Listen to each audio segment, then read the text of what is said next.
fucking tell you, with every one of these we fucking do, I just want to burn this motherfucker down even more. I'm getting more and more mad. Yeah. This was supposed to be therapeutic, Grymm. I mean, it was supposed to be. And then, I mean, it was supposed to be, be able to pay attention more to the world and, be more versed in what's going on in current events and, yell about the things that you absolutely hate as a form of therapy, but it just makes it worse at this point. It does. It really does. It really very does. What's up, everybody? What's up, kids? Yeah, fuck. Another Thursday, another episode of The Millennials Are Mad. Well, for those of you who missed last week, that was a nice little reprieve where we did not talk about anything harrowing by any fucking stretch of the imagination after our episode on Gaza. So we definitely needed a fucking little palate cleanser. And now we're back to doom and gloom because, it was a nice lighthearted chat. Yeah. Now we're back to doom and gloom where we are discussing ICE facilities, detention facilities, concentration camps, whatever you want to fucking call them, whatever flavor you fucking prefer. It's all the same thing. We're going to be discussing those today. Basically, how they started, who runs them, why they're run, and, some of the horrid shit that's happening, just to bring a little bit more awareness, because I'm sure a lot of you already know, because our feeds are full of it every fucking day, basically. Inescapable. You find something new going on with ICE or, the detainees or anything, highlighting, facilities like Dilley and Delaney Hall and, all that good shit. So we're going to go through a little bit of that. I'm going to go ahead and say up top, there's probably going to be a little bit of a trigger warning, especially when it comes to children in peril, because, I mean, why the fuck, what topic these days doesn't involve children in peril at this fucking point? Yep. Yep. But yeah, I guess, do we have any house cleaning or housekeeping before we dive into shit? Nothing I can think of. Thank y'all for showing up. Yes. And thank you for everybody who fucking has been here every single week, man. That's some diehard shit right there. Because we didn't know how people were going to respond to this, but you guys are fucking, showing that devotion, and we fucking dig it for sure. Okay, well, I guess we'll just get right fucking into it. So let's kick things off by asking the folks at home, and I guess you as well, Matt, a simple yet significant question. How does one determine the price on a human life? Now, before you fucking answer, I have to, preface it with this. I'm not much of a betting man, but if I was, I'd wager there are a couple of possible ways a person could respond to that question, with each answer saying something vastly fucking different about the person's mental state, their worldview, or whatever. It depends on how you answer. So you know what? Go ahead and throw your answers in the chat. How does one put a price on human life? And we're going to read some of your answers, and I probably know how you're going to fucking answer, and you might answer in a way that I didn't fucking expect, which is definitely a possibility. Number of hot dogs you can eat in 1 minute. Let's see. Everything else here is going to get dark, so I'm going with the lighthearted. It just goes downhill from here. And the first one that pops up. See, there we go. All right. So if you answered with the argument that you can't put a price on a human life, congratulations, you're a fucking human being. You're well done, gang. But, I mean, every form of fascist fuckery that we're about to get into throughout this episode is very much going to prove you wrong, because apparently the upper crusts have been really big fans for fucking eons with slapping fire cell tags on human beings. Yeah. Since, any human hierarchy as a concept began, basically. But yeah, I mean, essentially, you're going to be proven wrong right here, but at least you're a decent fucking human being. And because nobody with a fucking soul is arguing that you shouldn't, be able to put a price on fucking human life. Feeds into the whole, everything is monetized. Everything is dollars and cents, up to and including our bodies. Seems to have a fucking price at this point. Even the water we fucking drink. But then if you started listing in your head at least attributes, strengths, weaknesses, and some kind of twisted ass itemized list, or just simply answered with a simple, that depends. Congratulations, you're fucking dead inside psychopath, and I won't be elaborating any fucking further. Regardless if you're that dead inside piece of dog shit, or, you're a decent fucking human being, you're going to need to strap the fuck in all the same, because we're talking about ICE detention centers, who runs them, how they run them, why they exist, and the fucking horrid living conditions these people that are mostly innocent, not the worst of the worst that they keep touting, have to endure on a daily fucking basis. There were that many just horrendously deadly dangerous people getting snatched up from dropping their kid off at school. Or going to their fucking immigration hearings, or showing up for their shift in Congress. Yep.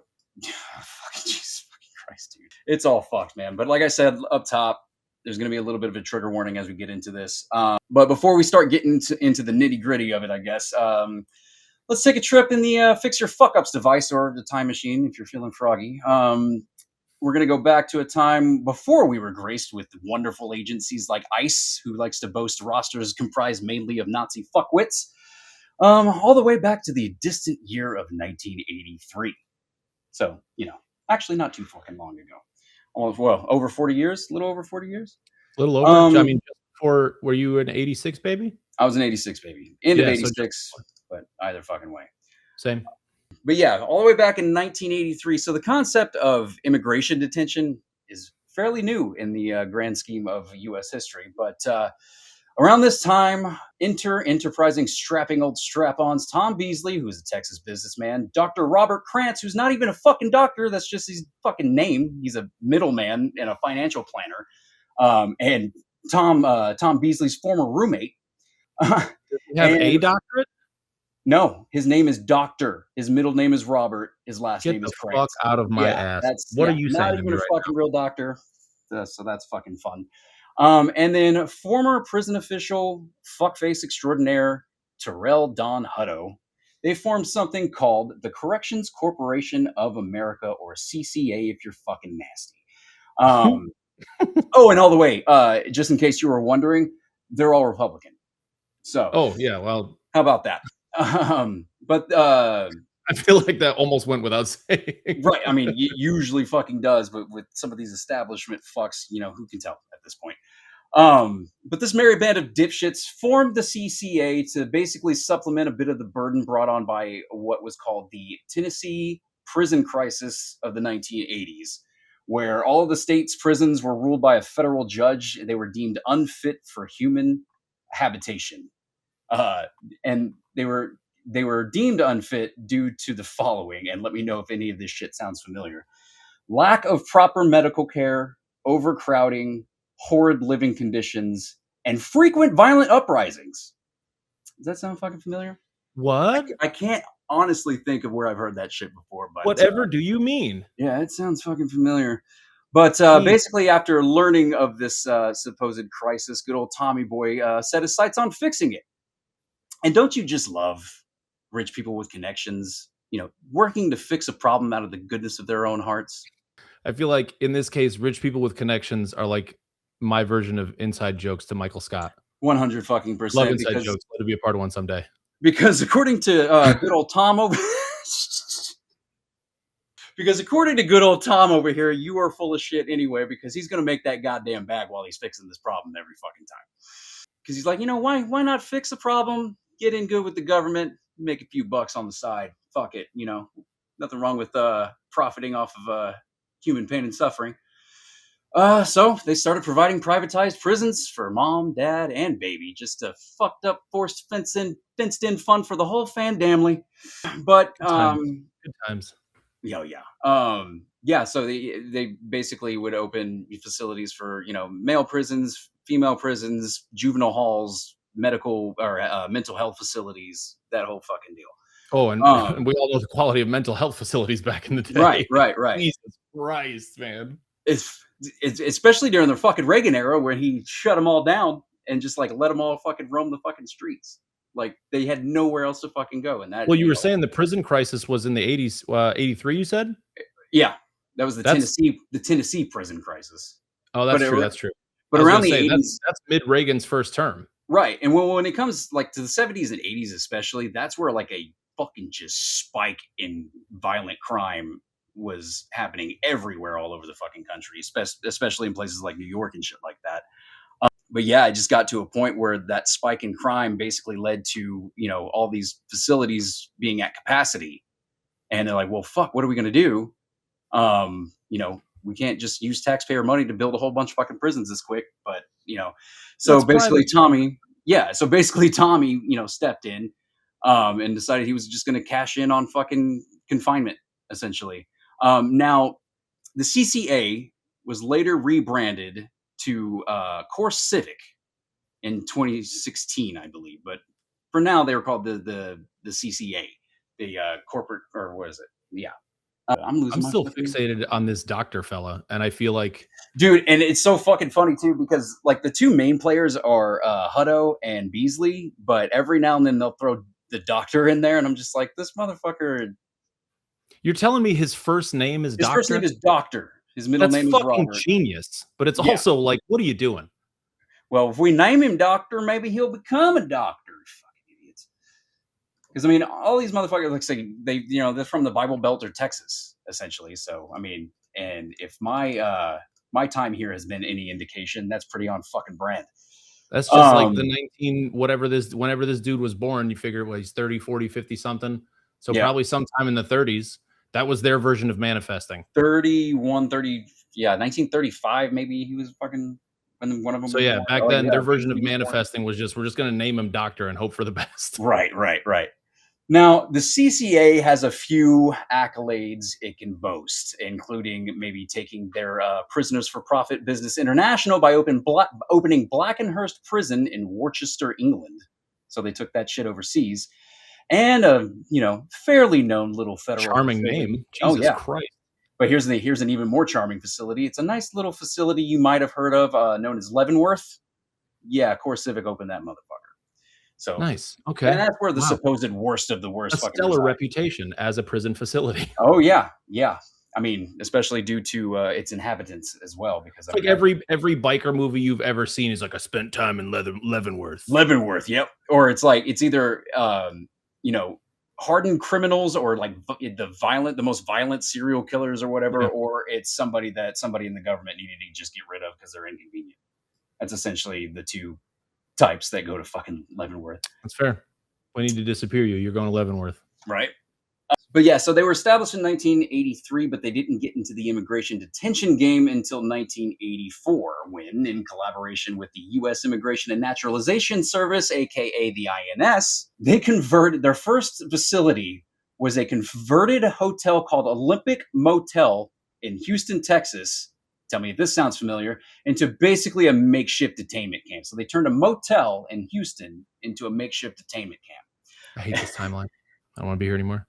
I know. I defy you motherfuckers to find anything or anyone with more filthy fucking rhymes in human history. But I hate this timeline so much. No, it's fucking, I just want to burn it all down at this point. But honestly, that's as far as I'm really going to get into the CCA. I'm not going to get too far into the weeds with that. I just wanted everybody to kind of get an idea of how the privatized prison system kind of came into being, I guess, in our justice system and whatnot. But like I said, they did rebrand from the CCA to CoreCivic, and they are one of the prime players in immigrant detention in that game, basically. Sweet. All because some fucking hick-ass couple named their kid Doctor. Yep. I mean, damn. It adds credibility. You fucking thought he was a doctor for a split second. That's true. It worked. It did work.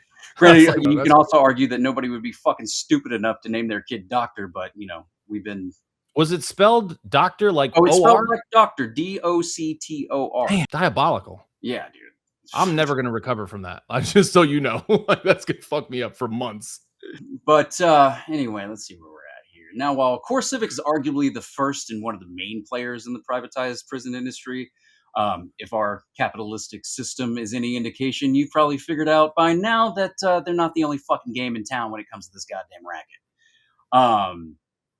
One of their main competition, we know them, we want to burn them to the fucking ground. They're a little company known as Geo Group. So if you've been following what's been going on at Delaney Hall, you've heard of Geo Group, I'm pretty sure. Or if you've just been, alive with a pulse. Yeah, basically, if you're actually paying attention to the fucking news. They were actually founded just 1 year after the CCA was founded. And they are the proud proprietors of such prison paradises as Delaney Hall. And they actually have an added bonus of being a prime player in privatized mental health facilities. Good Lord, no. Come on. Besides immigration detention, their bread and butter is mental health facilities. So a bunch of fucking, corporate fucking ghouls are overseeing, Tight. Yep. That's what you want to hear. It's all fucking money, I guarantee you. Not one of those motherfuckers are psychiatrists or doctors either. But so that's fucking wild, man. So both these corporations, essentially, they weren't established to be, immigration detention services, essentially, right? Especially for when they first were kicking off, like it wasn't very lucrative, relative to regular prisons, mental health facilities, all that kind of fucking shit, right? Right. It was a game, but it wasn't the only game in town. It wasn't the most profitable, all that kind of shit. It was just more of an offering. Then came a brisk morning in September of 2001, where I'm not sure if any of you've heard, but a bunch of assholes hijacked some commercial jets and flew them into some of the tallest buildings in the fucking country. A little event called 9/11, I believe, what we in the business call it. Too soon. Yeah. So yeah, as soon as that happened, I live close. I can say that it's a joke. Everybody, calm down. Come on, do you think I'm that fucking dumb? But I mean, that all being said, 9/11 happens. What tends to follow tragedies like that? Do you think? Oh, rampant Islamophobia? Rampant phobia. Phobias galore. Phobia in general. Immigrantophobia? Xenophobia. That's xenophobia being one of the more popular reactions. But throw in the fact that these attacks also happen to be committed by brown people. And you can top that segregation as shit Sunday with the racists of cherries out of the fucking jar. Oh, yeah. Because, yeah, especially if it was committed by somebody of color, guess what? It doesn't fucking matter if you're, a practicing Muslim. Doesn't matter. I mean, I can tell you're a Muslim because you're brown more than anything. You have to also consider that, every time a white person, specifically a white man, right, is guilty of committing any kind of crime, it's like you see the interviews of his neighbor where he's like, I had no idea we had a barbecue last week. He's the nicest guy. And it must have been a mental health crisis. It's always a mental health crisis. It's like we need better mental health. For anyone who is any shade darker than lightly toasted, it's immediate xenophobia. But they only want to talk about mental health if, it as long as it doesn't fucking get their guns taken away or start that conversation. Yeah. Or, no, it's mental health is just kind of like it's the thing that they say, kind of like thoughts and prayers. You know what I mean? Catch-all. Yeah, it's the catch-all. But they're not actually going to do anything about the mental health because that's socialism. No, absolutely. So yeah. That's 22 there. Gotcha. Anyway, so from the ashes of Ground Zero, the Department of Homeland Security, or DHS, was born, with ICE actually not being created until 2003. And of course, when you expand any kind of law enforcement, you need places to put all the extra fucking people you're arresting, especially if you're casting a wide net, as they've always kind of fucking done, especially now. And most of these people are arrested for no other fucking reason than just numbers. Just numbers, baby. Yeah. That's all it is at this point. They're the worst of the worst of the worst. Right. Absolute criminals. Abject terror in the streets. Exactly. And and you know damn well, as soon as this fucking happened, and the fact that Core Civic and Geo had been kind of doing this for a minute, of course, they fucking were immediately like, hey, like borderline fucking ambulance chasers. Like, hey, got an immigration problem? Need a place to put them? Fucking, we can get that shit for you. Because they already had multiple facilities at their disposal as it was. I mean, whether it's because essentially, I want to say it was Tom Beasley. He was a businessman, particularly in the real estate business.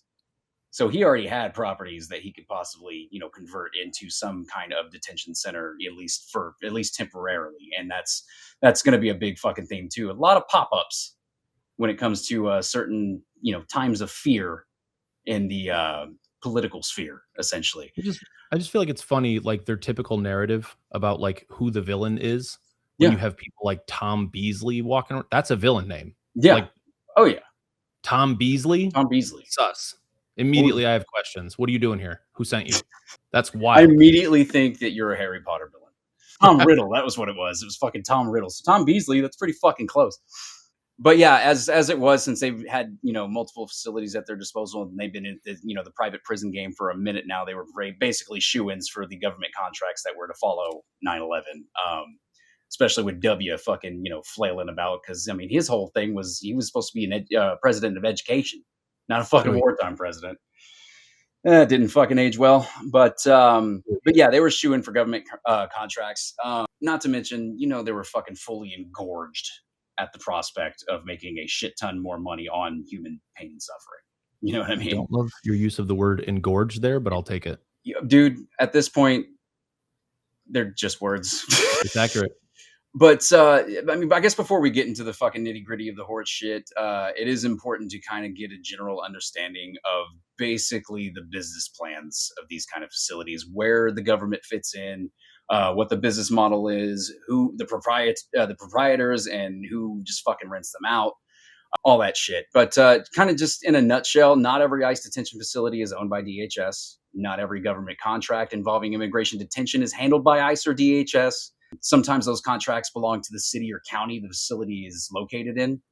Sometimes these facilities are owned by a company that's not even in the prison business, i.e., the fucking motel in Houston for a makeshift fucking detention center, the very first immigration detention facility A that fucking motel, CoreCivic dude. opened up. That's fucking insane. Yeah. So I mean, essentially, it's all tied up in this weird, like, bureaucratic red tape kind of shit. Because I mean, essentially, not to mention, because if you're not confused, if you're not confused now, fucking add the fact that healthcare, things like healthcare, food, transportation, security for detainees are also mostly handled by separate fucking contractors from separate fucking businesses.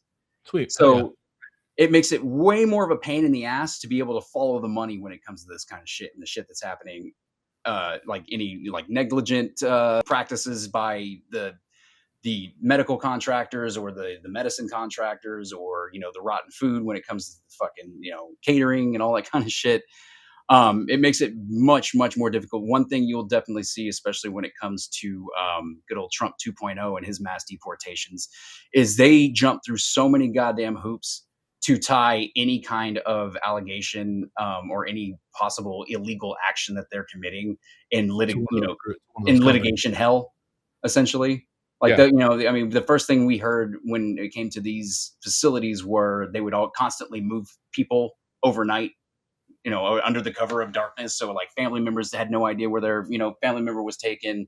You also can't, you also have the ability to kind of get around habeas corpus in that fucking manner, because every time you move to a new facility, guess what? Your lawyer, if you're allowed one and if you fucking have one, has to file a writ of habeas corpus every single fucking time you were transferred to a new fucking facility. That's assuming your facility is in the same state and your lawyer is also licensed in that state if it's a different state. Exactly.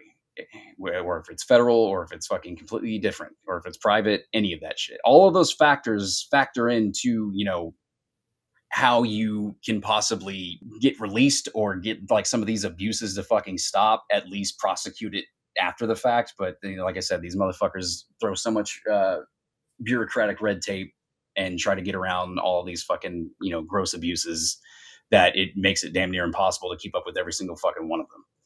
And I guess speaking of lawyers, by the way, so we do a fundraiser for the National Immigrant Justice Center. We've been doing that for a little while now. Kind of fell off of it for a little bit, but the link to it is in my link tree. It's basically a foundation that supplies over 2,000 pro bono attorneys for immigration cases. Yeah, across the country in immigration court. Right. So it helps basically fund those pro bono attorneys. So if any of these detainees, especially the ones that, are there for no fucking reason at all, but they can't afford an attorney, that helps out immensely, basically. Yeah. So you can check out the link tree, I believe, on mine and Ham's, and you'll see it's also on mine. a link to get to the NIJC if you feel the need to donate to get these people taken care of in a legal capacity. Well, as much as they can in this fucking hellscape. I don't remember my rant anymore. I had a real nice little. I was quick with it, but it's gone now. It's on ADHD is fucking bad. Let's see. Also, if they wanted to make a little bit more money off these fucking detainments, incarcerations, confinements, whatever you want to say, corporations like Geo, for example, invest or own companies that are specializing in surveillance, particularly post-release parolee monitoring. So not only do they make money off these people while they're in prison or while they're in these detainment centers, they're also making money when they're out as well, through ankle monitors, through whatever means they feel they need to monitor a potential flight risk, which of course they could probably slap that designation on anybody for that matter. It's just the profiting off of humans just gets under my fucking skin. And I think this is why this particular topic has always fucked with me and always had a lack of a better term, special place, in my being, because like the fuck, dude.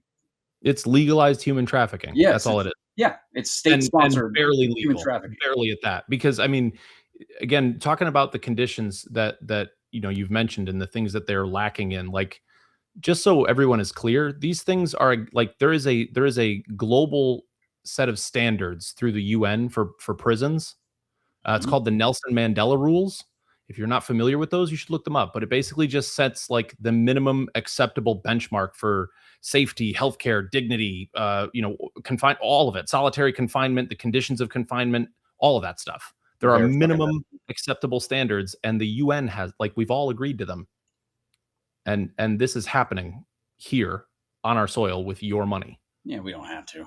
We don't gotta fucking. I mean, because what we're the top member of the fucking UN and shit like that. We can get away with whatever the fuck we want. And that's going to be a pattern we're also seeing throughout all this bullshit.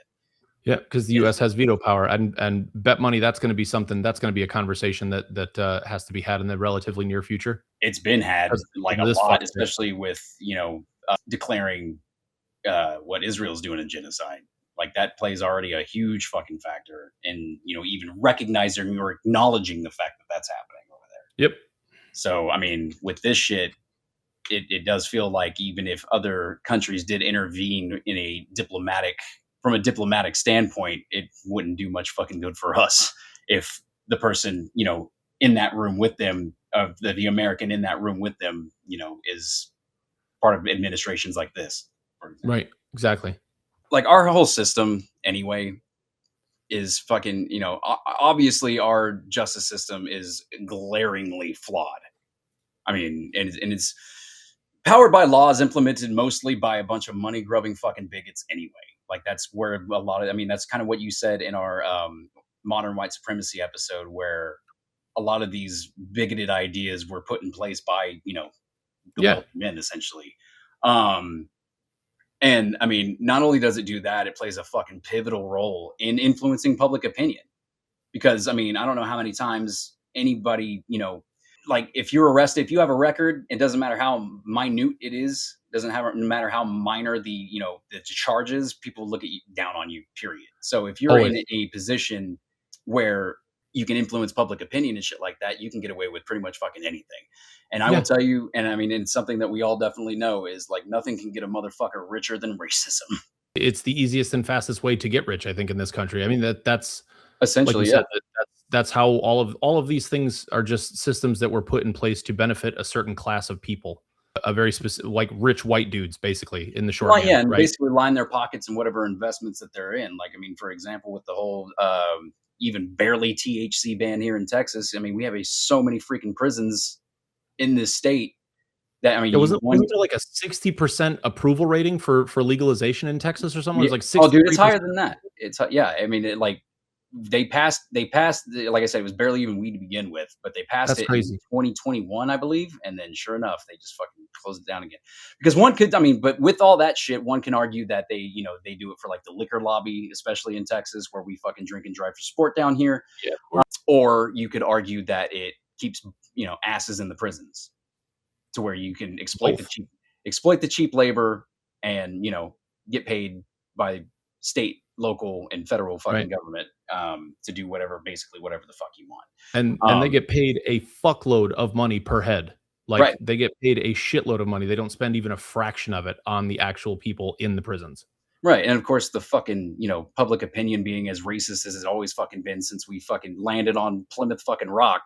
Yep. It does make it easier to fill those up because you can get a charge on anybody if the entire public opinion of that person, just because they have a darker shade to their skin, is automatically a fucking criminal as it is. Exactly. So it makes it a lot easier for them to justify it as well, because it goes back to the dehumanization. Race and class, right? Yeah. Like you've got a way to demonize a group and keep the group that you hate subjugated, and then you've also got a way to separate yourselves from poor people, basically, and say like just keep poor people poor. That's the thing that people don't realize. And this is true not just for the folks that are in the detention centers in this country, but also for a lot of folks that are just from here. It's very expensive to be poor, right?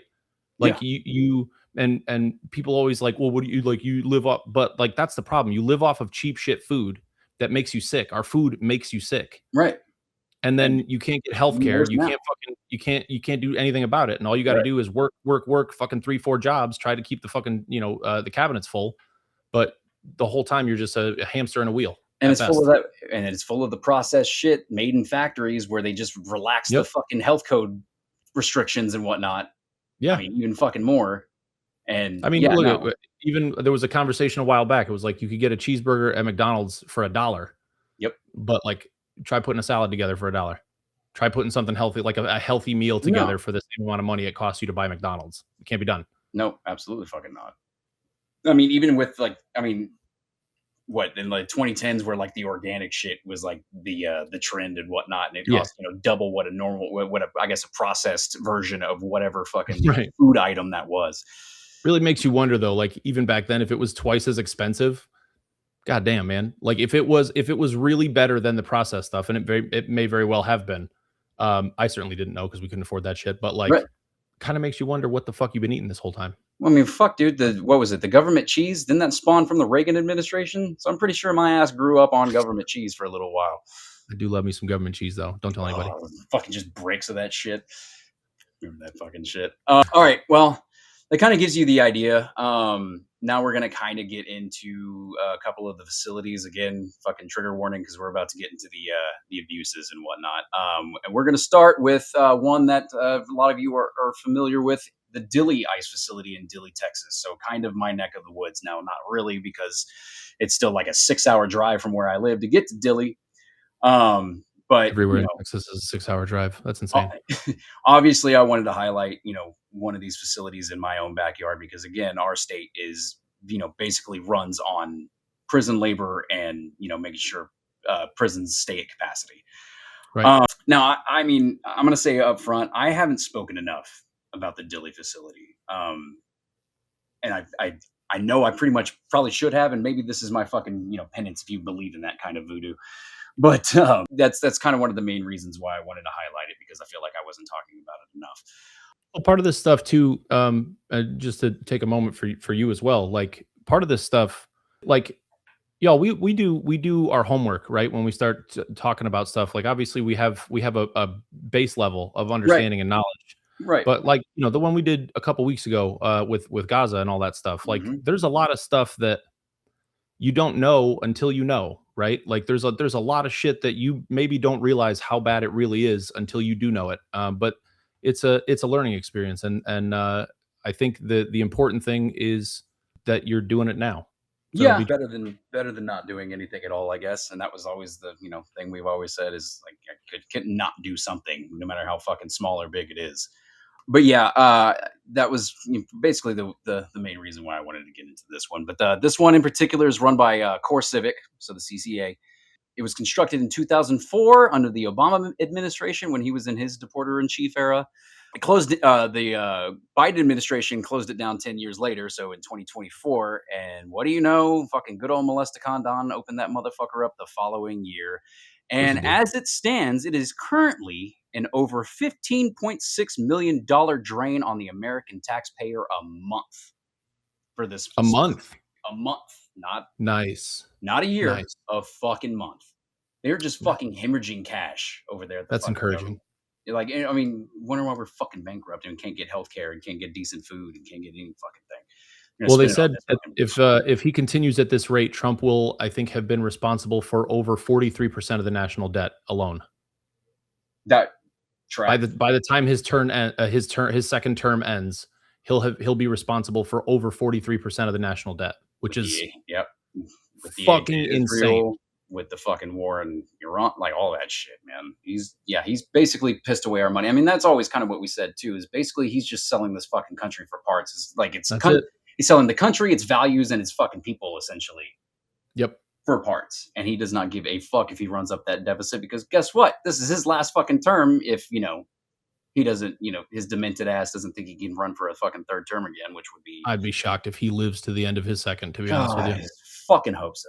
But, But yeah, I mean, so $15.6 million drain a month on the American taxpayer on this specific facility. Now, keep in mind, like I said, not all these facilities are federal. Not all these have government contracts. So, I mean, but this one in particular is definitely, funded by the American taxpayer. But the Dilley facility in particular it's a specific hot button topic due to the tenant demographic of this one, which is families, whole fucking families, including children, which they have a good amount of fucking kids in the Dilley ICE facility even fucking today. But I mean, I'm going to use basically. Let me give you a quick disclaimer. The following use of the term allegedly that I'm going to use is for the fucking courts, because right now there are more than a few ongoing investigations into some of these, human rights complaints and all that jazz.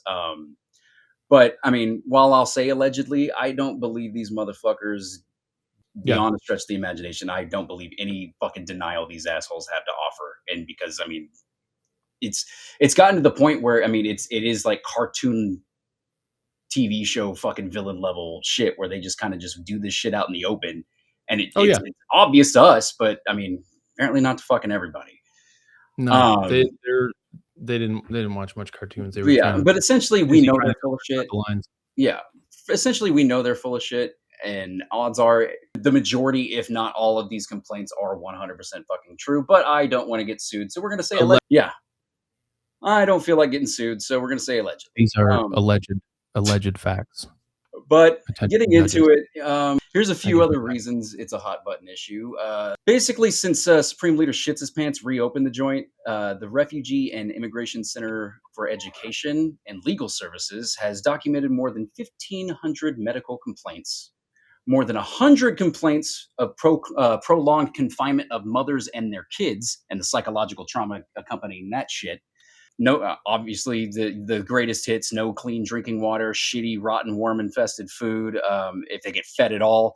And lest we forget the numerous allegations of straight-up physical and sexual assault among the detainees and even prison staff, for that matter. So it's not just the detainees. Yeah, so I mean, some of these complaints come from actual staff. I mean, in these assaults, I mean, their role in these assaults range anywhere from basically creating the environments where this can happen among detainees. So, example, putting kids that aren't related to each other in one fucking cell to separate them from their families and whatnot, where all kinds of fucking, bad shit can happen in there, to actually committing the assaults themselves. Regardless, with, violent natures and neglect, essentially everybody's getting fucking assaulted in these goddamn facilities. I wish it were more surprising, honestly. Right.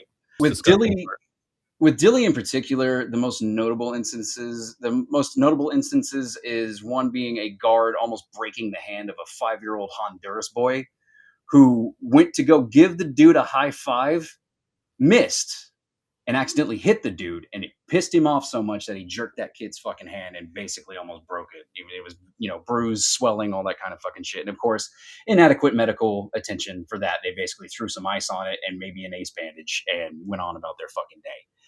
A totally appropriate reaction to a child. Right. And this one's even more fucking appropriate. The worst one is allegedly withholding care and letting an 18-month-old critically ill baby die because mommy didn't sign her deportation papers fast enough for their liking. They essentially separated her baby from her. Did not take care of her. The kids, though, right? Yep. Did not take care of her and held that over the mom's head because she, wasn't signing the deportation papers to basically expedite that process so they can get more people in that motherfucker. So those are the glaring ones with Dilley. At least that it can be confirmed without getting fucking sued. That is, there are several other allegations involving, pregnant detainees, which has been kind of running rampant over multiple facilities. Mm-hmm. But allegedly, I mean, and honestly, it's gotten so bad, especially all the allegations of mistreatments, specifically happening to children. I mean, has gotten so bad to the point where fucking Miss Rachel, it got her attention. And Miss Rachel, quick little fucking side, that is a human being that at this point I'd fucking kill for. Like, I would stand 10 toes down for Miss Rachel because she fucking, like, one of the few public figures as well known as she is that actually stands 10 toes down on her convictions, that is something Hell that yeah. I cannot understate, how much I admire, essentially. Because I mean, and it's so funny because all she says is all children deserve to live Right. happy qualities of life, all that kind of fucking shit. She's And not saying apparently anything that's revolutionary. right. Like apparently that's just a fucking novel concept. I didn't realize how fucking, how rare that sentiment is in the general fucking public, essentially. What And a I fucking mean, concept. especially for someone of her stature, right? On the interwebs, like it, y'all. I mean, neither. Well, Grim, you're a little bit bigger, quite a bit bigger, actually. I almost just gave myself a little feather. Quite a bit bigger on Instagram, especially. But like, it takes a long fucking time to build up the followings and the presence and all that shit. Yeah. And at the level that she's at, it's her entire livelihood. I would bet. She started out on Um, YouTube, I think. and it takes some fucking balls to like be like, nah, I don't give a shit. This is, I said what I said. Because she I mean, that's one of the things I think I admire most about her is that she's standing 10 toes down, and she didn't stutter at all. She didn't No. trip up. Ever. There wasn't a, oh, let me take a beat to think about what I'm gonna do next. She just Nope. went, no, fuck you. Straight up. And that's And hell yeah. yeah, man. That you love to see it. And that's what really fucking boils my blood is the fact that it takes balls to have that stance and say it publicly at this fucking point. Because Yeah. I mean, like I said, she's one of the few human beings that I would probably kill for. And due to the fact that apparently this isn't quite as popular of a public sentiment in terms of protecting the kids, I might fucking have to at this point with these people.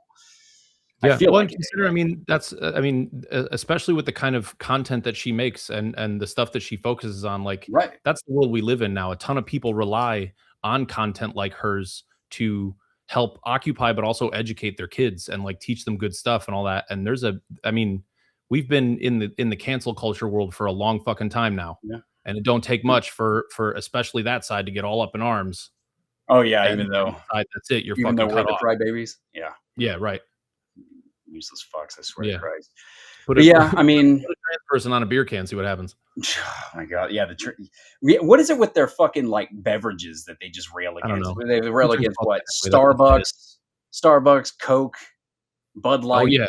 Starbucks cups say happy holidays instead of Merry Christmas. They got pissed off at Cracker Barrel for updating their fucking logo. Like, What do they change it to? White people barrel? fucking, they took the white person off of it. That's what got that's what got them all pissed off. Big mistake. Good Oh yeah, Lord. that fucking they basically course corrected a week after they announced that they were changing their fucking logo after all that backlash. Because, God. never Good God. mind, basic human decency, the needs of the many and all that kind of fucking shit.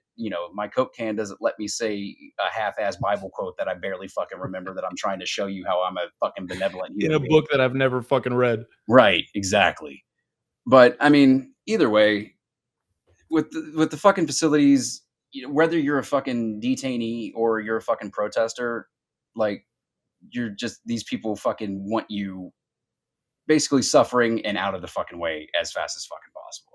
Oh, Because they I mean, hate fuck, the if you show up protesting to protect all the fucking children like you're supposed to, they'll just send out their fucking goon squad to tase and mace and just beat the living fuck out of you the old fashioned way if need be.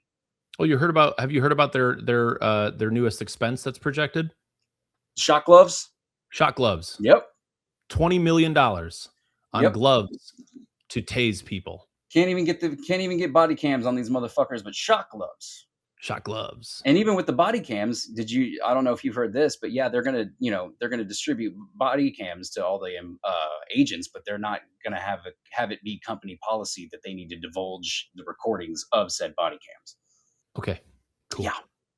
Yeah. Cool. Basically, unless it benefits them. If they need to cover their ass, then going back to the premise of this entire show and the cost of a human life, think about the fact that they're going to distribute body cams to their agents. They're going to charge the government for those body cams, and then they're not going to require the actual inclusion of that information if there's an investigation. So we're going to make you pay for the body cameras, but we're not going to give you anything that you should be getting as a result of those body cameras if we don't want to. But you're still going to pay for it. Yep. Cool. Yeah, and I don't know about you motherfuckers, but companies that follow that kind of logic are just they seem like straight-laced fucking by the book honest companies to me. Hell yeah. And Hell in yeah. no way would they commit human rights abuses or whatever. Any of Absolutely these never. allegations are just false. Fucking And useless. that's why we say allegedly, kids. That's why, yeah, we have to say allegedly. Yeah, Allegedly. allegedly to all that shit, but we know. And at first I was actually going to go into a few of these facilities, but as I kept digging into all of the fucking abuses and allegations against these facilities, they all pretty much were similar. I mean, similar complaints from anywhere between inadequate medical care, shitty Of course. food, shitty living conditions, abuse, all that kind of fucking shit. Um, and honestly, even those reports are just what they let out to the public. Right. Yeah. That's There's no just the way in stuff. hell, because DHS or any of these any of these companies don't really have solid official numbers when it comes to complaints, Of course, because it's deaths. out of their hands, Right. right? It's completely, yeah. There's nothing they can fucking It's out of do. their hands. So They're like, just, oh, yeah. we can't do anything We about just it. work here. I don't know what the I can fuck you're call a talking guy about. for you. It's fucking stupid. But I mean, basically put it this way, to give you a little bit of perspective, in just 60 days of Trump's second term, DHS was already receiving thousands of human rights complaints, including deaths due to consistent medical neglect, physical and sexual assault of staff and detainees of all ages, genders, and sexual orientation. Cool. These types of assaults actually ran rampant amongst LGBTQIA community detainees, particularly gay men, got the Unsurprising. majority of the brunt of that. Of course, separating parents from their kids to coerce a quicker deportation process, abusing or neglecting pregnant detainees, including the use of shackles, overcrowding, inedible food, the prolonged solitary confinement of children, and finally, good old whistleblower retaliation. So even if you're not a detainee, but you blew the whistle on these motherfuckers, enjoy law enforcement stalking you and making your life a living hell, or trying their Also, I damnedest. just want to make sure y'all caught one of those last lines.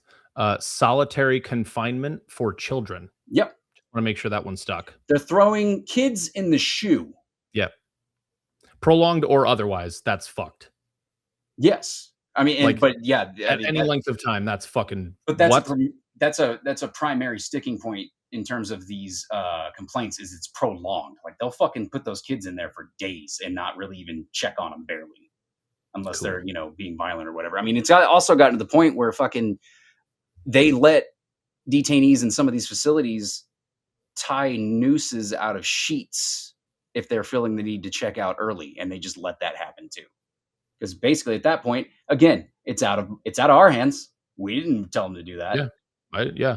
I just left them alone for a minute. That's what they did. Awful lot of motherfuckers, just missing something involving a noose and a bed sheet in a prison lately.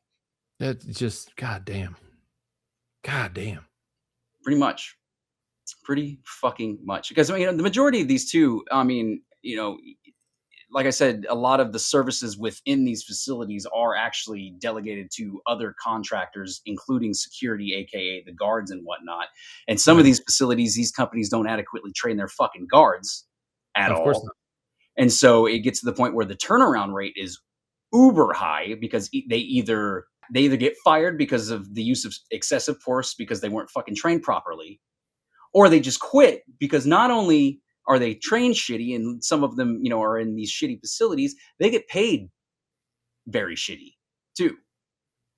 And we'll get into it a little bit more later because I kind of want to touch on the now former alligator Alcatraz, but like these guards were making like $23 an hour. That part actually surprises me given the sign-on bonus when they were hiring ICE. Well, ICE is, I guess, different than say.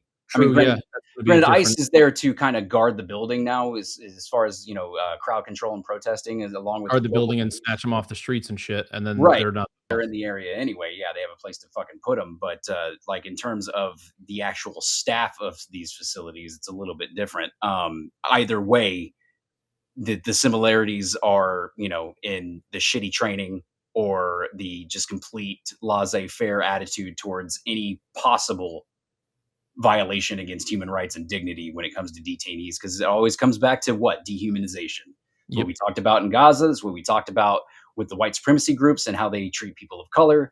All that shit. It all comes down to dehumanization so you can compartmentalize the horrid shit you're doing for money, essentially. How angry those stupid fucking racists were, by the way. Like, imagine like going to get a job at an ICE facility and being like, hell yeah, I'm gonna fucking, and then realizing that you don't get a sign-on bonus, you get paid like shit. Yep. Pretty fucking much. Of course they're gonna act out because that's their thinking. I'm getting paid fucking nothing. I'm gonna take advantage where and when I can. That's fucking crazy. It's fucking batshit, dude. Like, just the reasoning and the justifications too they use to pull all this fucking shit. It's just mind-numbingly fucking frustrating because, like, it's cartoon villain level shit. Yep. That if you just read a fucking extra couple of sentences in a book, you probably fucking take them notice a pattern. Months. I mean, it's way too much work. That's the thing is it's so fucking like, if you, like, I say this as a joke often, but I mean it almost literally at this point. Like, if you have more than 4 Skittles bouncing around between your ears, it is so obviously rooted in bigotry and racism. Like, it's so obvious. And no willingness of any kind, or ability for that matter, to acknowledge that. No, because I mean, you can't take accountability for what you No, why would you do that? Don't see. I don't see it, so it's not happening, basically. Right. Too wasted to remember, it's not cheating. You don't remember it, never took place. Right. Exactly. Fucking stupid ass fucking logic like that. Doesn't count if I don't remember it. But either way, there is one glaring thing I neglected to mention about some of these complaints, and that omission was the fact that those complaints came from the facilities run by the supposed industry professionals. There's a whole crop of other facilities that aren't run by supposed industry professionals. So what of the shackled Shangri-Las run by a bunch of dipshits whose only qualification include mad skills like giving the president an over-the-pants handy with very minimal chasing outside of the usual fucking diaper rash that old Donnie gets. That's their only fucking qualification. They get close to Donnie, they stroke his fucking ego. They're friends of, maybe Jared Kushner or whatever the fuck. They have no fucking. I mean, it's the same with his cabinet, with the exception of like maybe Rubio, who's the only one who had like political experience other than. Dude, he's got big shoes. Yeah, well, no shit, fucking little hobbit, little bitch. I swear to God, I still maintain that motherfucker is not going to outlive Trump. I think he's going to stress himself out. It's possible. It's possible. I mean, you think about it. How many times he's been in the room when Trump either shit his pants or farted himself awake? Yep. At some point, it has to affect the brain, the fumes. Or the reactions on his face when Trump said the very fucking thing he told him not to fucking say during his little speech. Like, you always see when he knows. When Marco winces at something he said, damn well it was like, I told this motherfucker not to say that shit. It says so much. That wince was hysterical. He was like, you dumb piece of shit. Like, I'm trying here, dude. You're the fucking death of me. You still got those Quaaludes? I'm gonna take a fucking overdose. Jesus Christ, dude. But rolling around. But yeah, when it comes to these fucking places just run by a bunch of goddamn yes men, look no further than good old alligator Alcatraz. And good old Florida. Luckily it's finally fucking shut down because people kicked up enough of a fucking fuss about it for it to just barely too, honestly. Basically, like that shit. Basically coax the fucking federal judges to make the order to close that fucking shit down. And I'm about to tell you kind of why. But basically it was built in 2 weeks on top of an airplane landing strip inside the Big Cypress National Nature Preserve in Dade County that actually belongs to Dade County and the Miccosukee tribe. So still stealing land from the natives. Cool. Yeah, it was a idea cooked up by James Olthmeyer, who is Florida's attorney fucking general, and Ron DeSantis. Another fucking villain name. Oh yeah, no. If you look at a picture of that motherfucker, he is the poster child of charges when it comes to fraternity hazing. Essentially, he's probably got a few hazing charges on his fucking record. He's corn-fed looking motherfucker. Essentially, he looks like your modern fucking far right Republican piece of dog shit that has no fucking regard for whatever. He was also involved in a nice little scandal involving DeSantis's wife, where they allocated taxpayer funds, to her foundation and funneled that money into corporate PACs.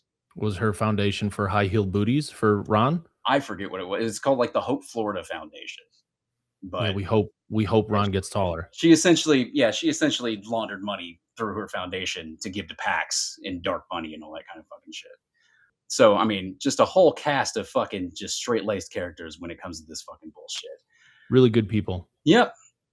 But yeah, it was erected in 2 weeks. It opened in July 3rd, 2025.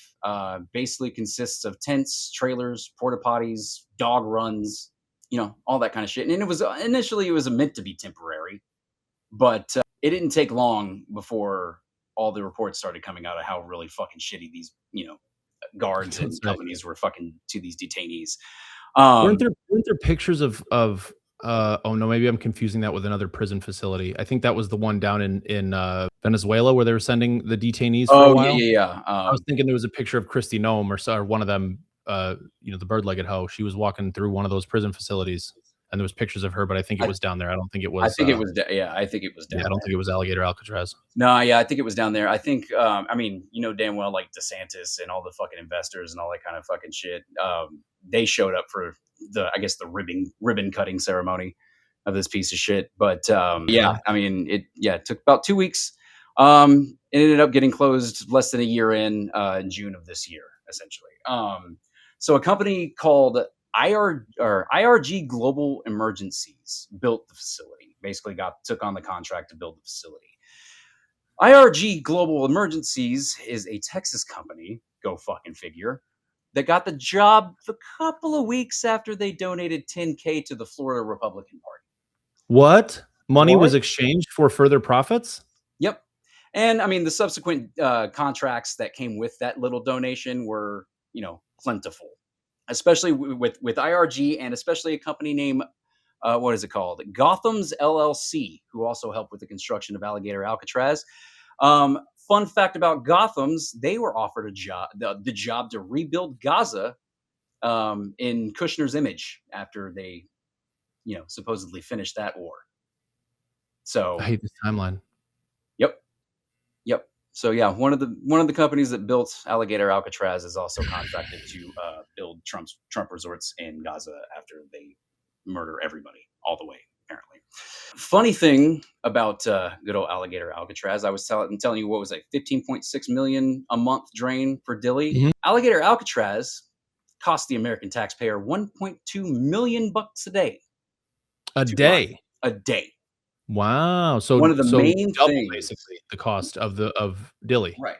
Now, even if you're a fucking dead inside piece of shit who only gives a shit about, say, your money versus like human life or whatever the fuck, you can't get behind it because it costs more to run this rundown piece of shit facility than it did a normal like detention center with AC infrastructure, fucking, contract, all that shit. It costs more to run Alligator Alcatraz than say it would cost to run Delaney Hall. That's how fucking stupid this is. Yeah, there's a while back, a long while back now. I remember getting into the discussion when I was a lot younger about like, the death penalty and I remember, I mean, early on, yeah, I was against it just on the principle of state sponsored killings, right? Like just on that principle alone, I was like, no, this is not good. But there's also the component of it's more expensive. That's another added thing. It's actually more expensive to give someone the death penalty than it is to keep them imprisoned. Yeah. Which should tell you everything, because that means it's also more expensive to be a piece of shit and treat them like shit than it is to just have a functioning, stable, structured facility. Yep. But I mean, at that point, and that if there's, if that's not evidence that basically all capital punishment is essentially just one big fucking show to make a statement. Yep. Versus being a practical solution to, violent crime of any sort because I mean, the majority of death row inmates, usually you're convicted of murder or, serial fucking assault. Right, really serious shit. Right. Just the worst of the worst kind of fucking shit. But yeah, I mean, that's why they're fewer and further between anyway, because I mean, there have been death row inmates that, stayed on death row for 20, 30, 40 fucking years before their sentence was carried out. And that's if they, ran out of appeals or couldn't get the governor to call it, because I know damn well you ain't calling a Texas governor and them, offering you clemency. It's very Yeah, fucking no, rare not that happens. And, no, sir. of course, we're a big capital punishment fucking state because, again, we got a lot of prisons. We make a lot of money fucking doing it. But yeah, it's more for theater than anything else, as is the majority of this shit in terms of justifying all of these fucking abuses against mostly innocent fucking people. Because at this point, especially since Trump 2.0 started in with the mass deportations, it got up to 89, 90% of the people detained by ICE were not even violent criminals. Oh, yeah. Yeah, nonviolent, yeah. I mean, again, It it's all was numbers. a very, very, very extremely small percentage of people that were snatched up that were actually like even had a criminal history, let alone violent criminal history. Yep. And now, I mean, especially since one of the few executive orders that have still held water in terms of, not getting blocked by federal judges or whatever the fuck, include up to being able to racially profile people in order to justify a traffic stop, let alone detaining this person and then keeping them for a prolonged period of time. Right. But I mean, that's all it is at this point. It's all fucking theater to justify the bullshit. Let's see, where was I at? But yeah, the majority of these aren't violent criminals, and to the shock of absolutely fucking nobody, detainees are reportedly beaten and pepper sprayed, toilets overflowing, flooding, rotten food, hunger strikes, and something called the box. This is a super fun one. Oh man. Yeah, this is some fucking old prison movie shit. Yeah, I was gonna say, if you've seen any movie from the 90s or earlier that involved a prison, then you know what the box is. Well, I mean, it's You similar. have an idea anyway. Yeah, it's very similar to what you're probably picturing. But let me tell you what it is. Essentially, it's a small fucking cage, so it's open. At least it's not a a straight up just like wooden Just box that they stuff somebody in. Yeah. Right. But it's put out in the middle of the fucking swamp because keep in mind, Alligator Alcatraz is in the middle of the fucking Everglades. Oh, that's right. We're in the middle. We're in Alligator Alcatraz still. That's right. Right. They put it in the middle of the swamp, and essentially it's so damn small that it can't house one human adult comfortably. So they have to be in these fucking uncomfortable positions for a prolonged period of time, contorting, all that kind of fucking shit. They're shackled to the box, so they can't really move even more. And then, of course, they don't get food or water, and they're exposed to all sorts of fucking swamp creatures since it's in the middle of the goddamn swamp. So, Right. I mean, especially with To the say nothing Everglades, of the mosquitoes. right? Well, that's the next thing. The most common cause of death in the Everglades is fucking mosquitoes. I mean, you can probably argue the massive influx of pythons out there because people just started letting their snakes go and they just bred until they fucking filled the entire area. But yeah, essentially, you're exposed to snakes, gators, mosquitoes. Like, either way, something's eating you while you're sitting out there for a prolonged what are we doing here, folks? What are we doing? Yeah, you're sitting in mud and all that kind of shit. That was one of the main, and of course, this is all alleged, and the DeSantis administration denies all of this. Oh, naturally. Right. Not like their rhetoric can give you any fucking clues that this is not bullshit by any stretch of the imagination. You know why his boots are so high, right? What's that? You know why DeSantis's boots are so high? That's where he hides all his secrets. That's where he keeps all his secrets. But yeah, with the addition to the box and shit like that, if you complain about any of this, what do you get? What do you think you get? A time in the box? Well, yeah, you could do that. But what they tend to like to do to people that are, getting some information out there of these abuses, they like to throw a pepper bomb in the middle of an unventilated cage and just let you fucking sit in it. Hell yeah. Okay. No ventilation, no nothing. You're just sitting there with fucking pepper bomb, face burning, can't breathe. And you can't fucking tell me that at least one person hasn't died from that kind of fucking treatment. I don't know if I've heard of anything official where somebody died involving one of those punishments, but I wouldn't be fucking shocked if there's not multiple by this point. Especially they if just throw a pepper bomb in the middle of a crowded area. Yeah. Cool. And they got no problem doing it, outside, inside. They don't give a fuck. And then, yeah, of course, yeah, if you snitch and you're not a detainee, then the local law enforcement is just going to stalk you and make your life a living hell. Now, the guards of Alligator Alcatraz being trained by IDF, are they not? I think that depends. Or is that ICE? I think that's ICE. Yeah, I think that's the running thing right now is they are shit. I mean, it's very shitty work, but they're trained by the IDF, or at least former IDF soldiers and shit like that. But I mean, the guard, like, so for example, because I was telling you about the shitty training on a lot of these guards in particular were their own different kind of fucking breed. Of course, they were employed by a private firm.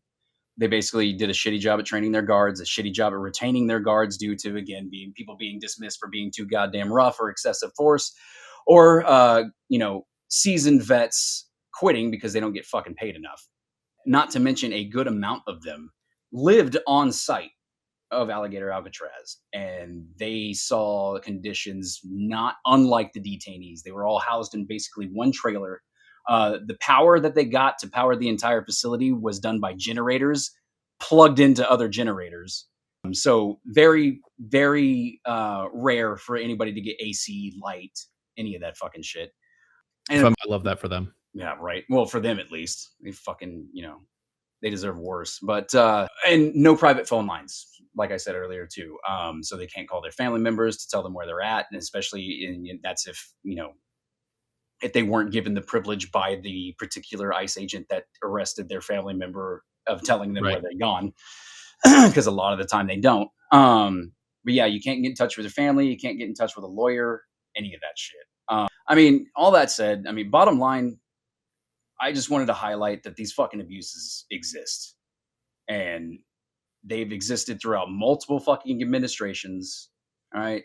At this point, it's not a right left fucking thing. This shit has been going on since essentially, immigration detention became the fucking hot new startup. Yeah. But bottom line, innocent people are suffering and dying, and the detestable monsters who let that shit happen while benefiting from it, whether it's politically, monetarily, or if you're like fucking, good old Donnie Boy. Anyway, honestly, that's insane. Right. I mean, you can even throw in Obama for that matter. I mean, a lot of the criticism that he did get for that presidency was his immigration, deporter-in-chief stuff. Yeah, immigration policy. I mean, essentially, it was so funny because these fucking maggots all the time is they still reference him. Yeah, well, no, they're just like, nobody fucking protested Obama being deporter-in-chief, and he, deported more than anybody fucking else. Well, there's two fucking reasons. One, several fucking people protested that shit. Enough to the point where it applied enough pressure for him to get the DACA program off the fucking ground. Right. Not a small deal. Plenty of people fucking bitched enough about that to get some kind of change fucking implemented. And this is the stuff, like, whenever we talk about like immigrants, the immigration policy, any of these policies surrounding immigrants, this is the part of the immigration. This is the stuff that needs to be fixed, right? When people say, well, the immigration process does need to be fixed. This is the shit that needs to be fixed. Yeah. Like just the humane treatment of people is what needs to be fixed. Well, I mean, and people who actually know what they're fucking doing more than anything. Because I mean, especially with this fucking administration cutting so many goddamn federal jobs, including in this fucking sector. I mean, they gave them a shit ton more money, but they cut the goddamn departments down quite a damn bit. Yeah, the money wasn't for the people working. No, it wasn't for that. It's for the fucking agents, getting all the military gear they possibly fucking can, and surveillance gear they could possibly get their fucking grubby little hands on, and apparently now shot gloves. Yeah. So yeah, we're paying for them to fucking shock us with a pair of fucking gloves now. Yep. A pair of gloves, and they can basically run a taser through it. Right. Don't get me wrong, and I've said it over and over and over. The pathway to citizenship and all that kind of shit has always been massively flawed. I don't have a fucking solution for it, but I mean, I would expect at least some kind of update. That kind of scales with population booms or conflicts that arise, anytime at any point in fucking time where a refugee crisis is, taking place and shit like that. I mean, at this point, I'd settle for one of those conditions also being just like, how about American school children also being made to learn the same things that are on that test? That test is not fucking easy. I helped my stepmother study for it. I've helped. It is not a fucking easy test at all. Yeah. And most Americans that I know can't pass that test. Oh yeah, no, that's always been the long running thing. Is like most most born citizens to the U.S. couldn't even fucking pass the test that it takes on their fucking best day. on their very best day. My fucking question though is why would you have to learn that much US fucking history to become a fucking citizen? I get like the greatest hits, but like they fucking make you do like a whole goddamn dissertation at this point, do they not? Well, it's not uncommon for like citizenship tests in other countries, for example. Like there are different types of tests. Yeah. But it's not uncommon for the tests themselves to include questions about just how the country works, how it runs, who, all the and that's really what the core of the questions are, is like, how is the government structured? Again, things that most people don't just know. Like Right. most people have to Google the answers to these questions. There are some easy ones, like, how many senators does each state get? There's some basic ones that even at least anyone our age would know from school, right? Right. I don't know if they teach that shit anymore. Oh, But probably fucking not, dude. exactly. And The other now day, you have a whole generation of kids that right. even some of the high school level reading that we had is now considered college level reading. Yep. You know what I mean? Like there's a whole generation of kids growing up that don't know how anything works. And that's, I mean, if you look at the cycle of even just the things that we've been talking about on the show so far, aside from the music episode, Right. but like all of the serious topics that we've been on so far, like it all comes back to the rich getting richer, the poor staying poor, up versus down, white versus black, white versus brown, and every iteration of that's what it boils down to. But at the core of it is just the people in control maintaining control. In order to do that, you need people to be stupid. Yeah. It's working. Because if you fucking, if you got intelligent people, they're going to fucking call you out on your bullshit, especially if they're more versed in it than you are, because the majority of these motherfuckers in these positions of power now have no fucking idea what they're doing. Like I said, outside of what JD and fucking Marco, his whole cabinet has zero real political office experience. None at all. There's a guy with a brain worm in the charge of the HHS. There's a fucking a wrestling executive in charge of education. There's, what the motherfuck are we doing? It's so fucking funny too, dude, because the other day I decided to go on a little nostalgia trip, and I was watching like old WWE Attitude Era fucking videos, and sure enough, there was Linda McMahon. I'm like, this bitch ruined our education. In about 30 years, this bitch is going to ruin our education. Fucking great. I hope the phrase A1 follows her for the rest of her life. Oh yeah, it will. I don't think it's going to be very much longer. I mean, fuck, her and Vince are old as shit. At least they're in their 70s, I would think. Granted, the majority of the people in these positions of power are fucking old. Vince looks like a fucking swollen skin tag. Man, fuck that bag of dicks. God, what a piece of shit that guy continues to be. Continues to be. Is forever will. I mean, but yeah, there's no shortage of these fucking pricks, benefiting off of human suffering politically, monetarily, or if you're fucking Donald Trump, nothing soothes the soul like the anguish screams of a toddler. Jesus Christ. But either way, after that kid though. What's that, dude? Like he done that once or twice. I'm just saying. Yes. The way you threw yourself. Allegedly. This is why we say allegedly. Yeah, this is exactly why we say allegedly, because these litigious little bitches can't fucking, handle it, basically. Either way, none of these motherfuckers live on the borrowed time that they're on right now, because I consider all these motherfuckers living on borrowed time at this point until we can, properly hold these pieces of shit accountable. Whether that'll happen soon, later down the road, I don't fucking know. But I think it's like we said in previous episodes, I think it's going to take millennials in actual positions of power to actually put these motherfuckers where they need to be. Basically. The sad part is, unfortunately, by that time, many of them will have expired. Probably be dead. Yeah, exactly. And that's the part that fucking boils my goddamn blood, is I know damn well a shit ton of them are going to get away with it. They're getting away with it right now. They're going to get away with it. You're getting away with harming innocent children who, last I fucking checked, weren't the worst of the worst you kept fucking touting on the campaign trail. Pretty fucking far from it, last I fucking checked. But at this point, it's par for the fucking course. If this that's always the line every time. It's the worst of the worst. These people are criminals. These people, but what was the one that was the one incident that was really Kilmar Abrego Garcia? Yeah. Yep. This fucking ass clown. Fucking guy had a picture of Knuckles and then Times New Roman fonted over them. Do you remember this? He had a Oh, picture of Fedor yeah. Garcia's knuckles. You said Knuckles, and I Times New immediately Roman thought of the Sonic character. MS-13 over them, and he was Yep. like, "Look, he's got it tattooed right there." No, as a graphic designer, I feel like I have to correct you. That was Arial, not Times New Roman. Was it Arial? Yeah, it was. Damn. I'm slipping on my fonts. I remember seeing that shit. I was like, motherfucker, like nobody tattoos an Arial. It was right? It was so like I remember seeing the video clip and I was like, there's no way anybody believes that's an actual tattoo.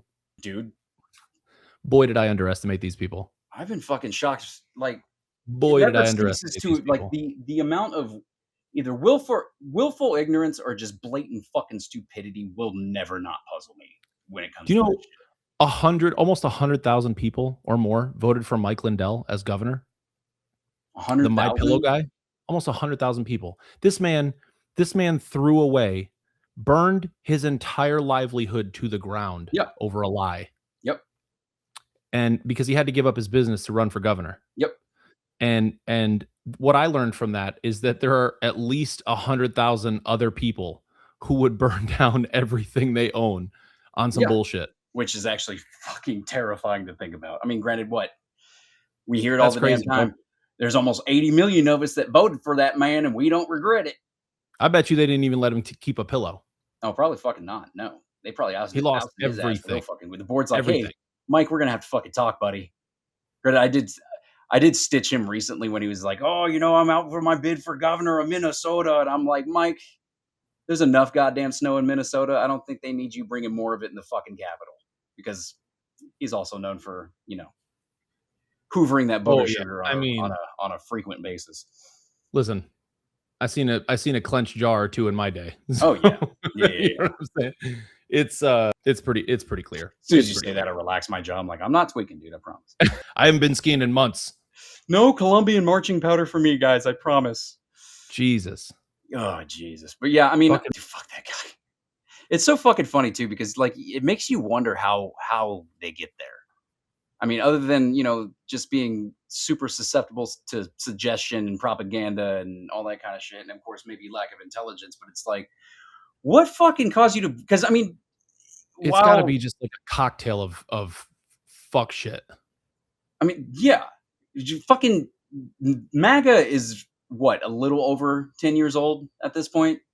Not that fucking long. Probably closer to 15 at this point. Not that fucking but the amount of just quickness it went from what a normal Republican was considered to be. Oh man, those don't even exist anymore. In 2014 versus fucking MAGA now. Just the quick succession and how fucking off the goddamn rails it continues to get is immediately fucking baffling to me.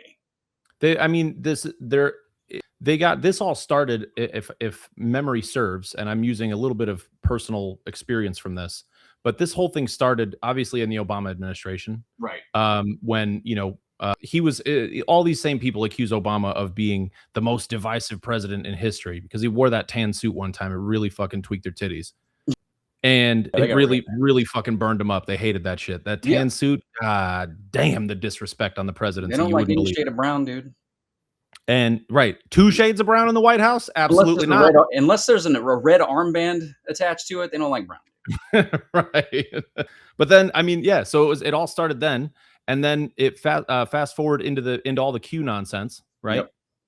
Now, the interesting thing about that's how all this shit happens, right? Is with conspiracy theories and shit like that. Like, you don't, to sell a conspiracy theory, you don't have to be entirely truthful. You just sprinkle little baby bits in there and you fill in the gaps. No, every lie comes from a nugget of truth for sure. A lot of the shit that they believed in wasn't entirely wrong. No. But also it very was at the same time. Oh, so yeah, that was especially with with everything that came to light with the release of the unredacted files we did see and shit like that. Right. It's so fucking funny because they weren't completely off, not all the way off. No, not completely. But Pizzagate was a big fucking deal, but that's how it also leads me to believe how it's all just fucking bullshit anyway, because they straight up went from Pizzagate to, is 15 really a child? Yeah. Well, that's, I Sure mean, fucking that's how is. all this shit happens, right? Like that's how all this shit happens, even right down to what we're talking about today and people being accepting of it, right? Right. It happens because it starts with things like conspiracy theories, Yep. because you don't have to be right about every single thing. You just have to be right about enough in their eyes, right? In the recipient's eyes. Yeah. And it came down to, well, Donald Trump is going to do X, Y, and Z. And that was the sprinkling, was every time another Q drop or whatever the fuck they called it happened, it was, oh, Donald Trump's going to do X, Y, and Z. And even if he didn't do X and Z, but he did Y, they'd be like, huh, Oh, see, I told you. Yep. Told you. Well, I Right. mean, confirmation bias. All it took was to get you get the hooks in with that, and then you can feed them any fucking line of bullshit that you want, because you're conditioning them to believe in this person as the source of truth. Right. By the time, especially this term, right? It already happened in his first term, but especially by his second term, they're all like, all of these people, there's not a whole lot of them jumping ship. Like there's a few that maybe have had one thing or another, but like even folks like that Never Woke dude, that the dancing fuckstick at Disney, had going through his personal crisis. Like I'm glad that you're having this moment of reflection and realizing all of the harm that you've caused, but what are you going to do now? What do you do now? Because that's the important bit. The fact that you're realizing doesn't mean fuck all. Yeah, that's always been my fucking stance, especially with these, the ones especially making a big show, especially the whole leaving MAGA little uptick that we're experiencing right now and whatnot.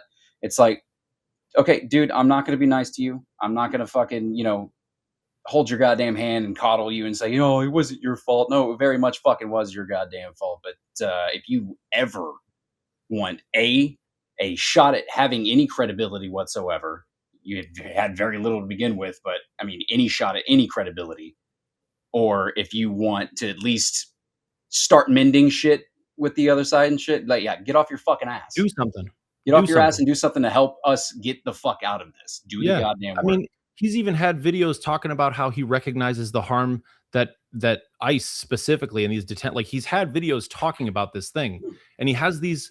And it's not, I'm sure it's not just him. I'm using him as an example, obviously, but like, well, he's one of the more prominent examples. Yeah.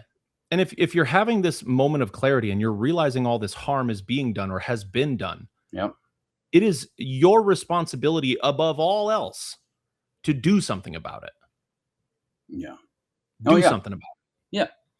Well, and with this shit too, because I mean, it's not just money, it's not just political points. I mean, it kind of is political points in terms of, say, for example, good old Donnie Boy in his first term wasn't really known for getting any of the shit that he promised he was going to get done.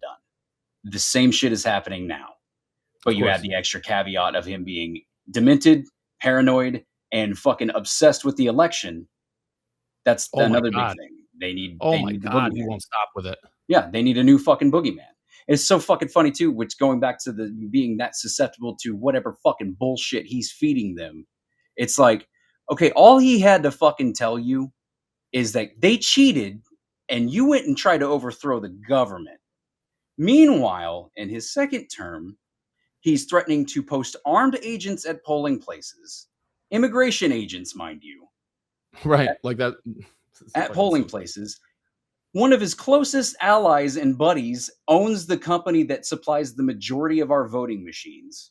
Of all the people that he scooped up from fucking Venezuela in that little 12-day fucking insurgency, he scooped Maduro. He scooped the one fucking asshole who was successful into rigging his own fucking election. None of these alarm bells are going off for these motherfuckers. All he's got to go is, they cheated. I know it. I don't have any fucking evidence, but I know it. And even the evidence did showed up to be like actually in his favor during his fucking campaigns, like that little fucking stupid ass speech that everybody got pissy with that not every network carried. Because it was all bullshit.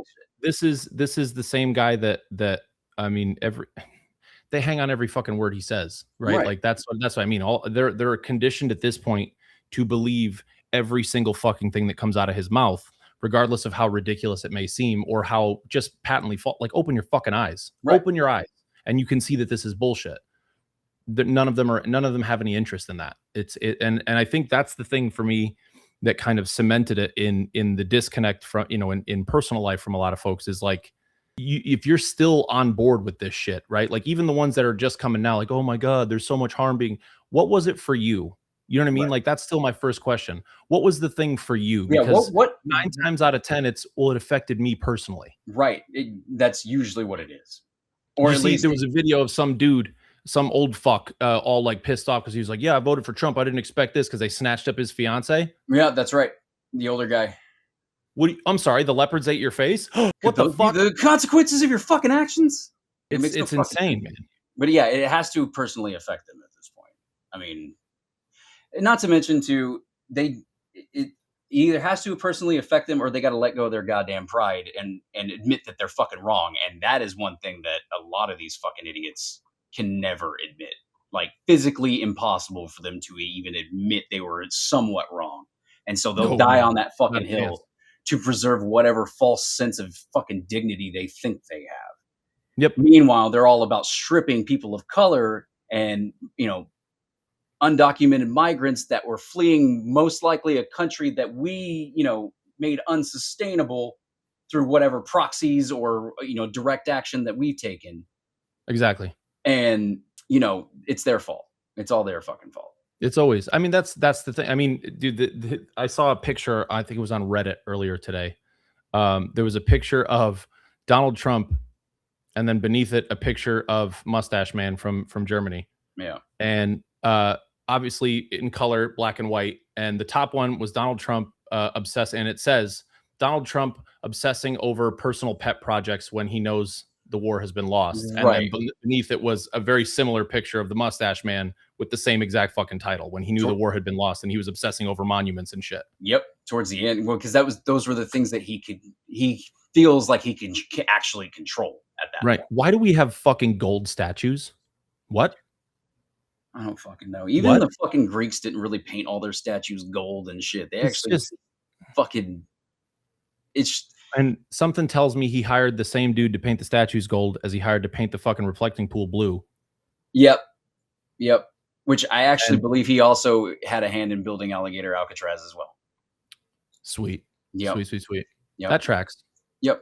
It's so funny because that dude, that specific contractor that they fucking, they've shown a few pictures of him and he basically looks like a mobster version of fucking John. Oh my God. Talk about a cartoon villain. Yeah. He looks like he was Rocky and Bullwinkle. Yeah.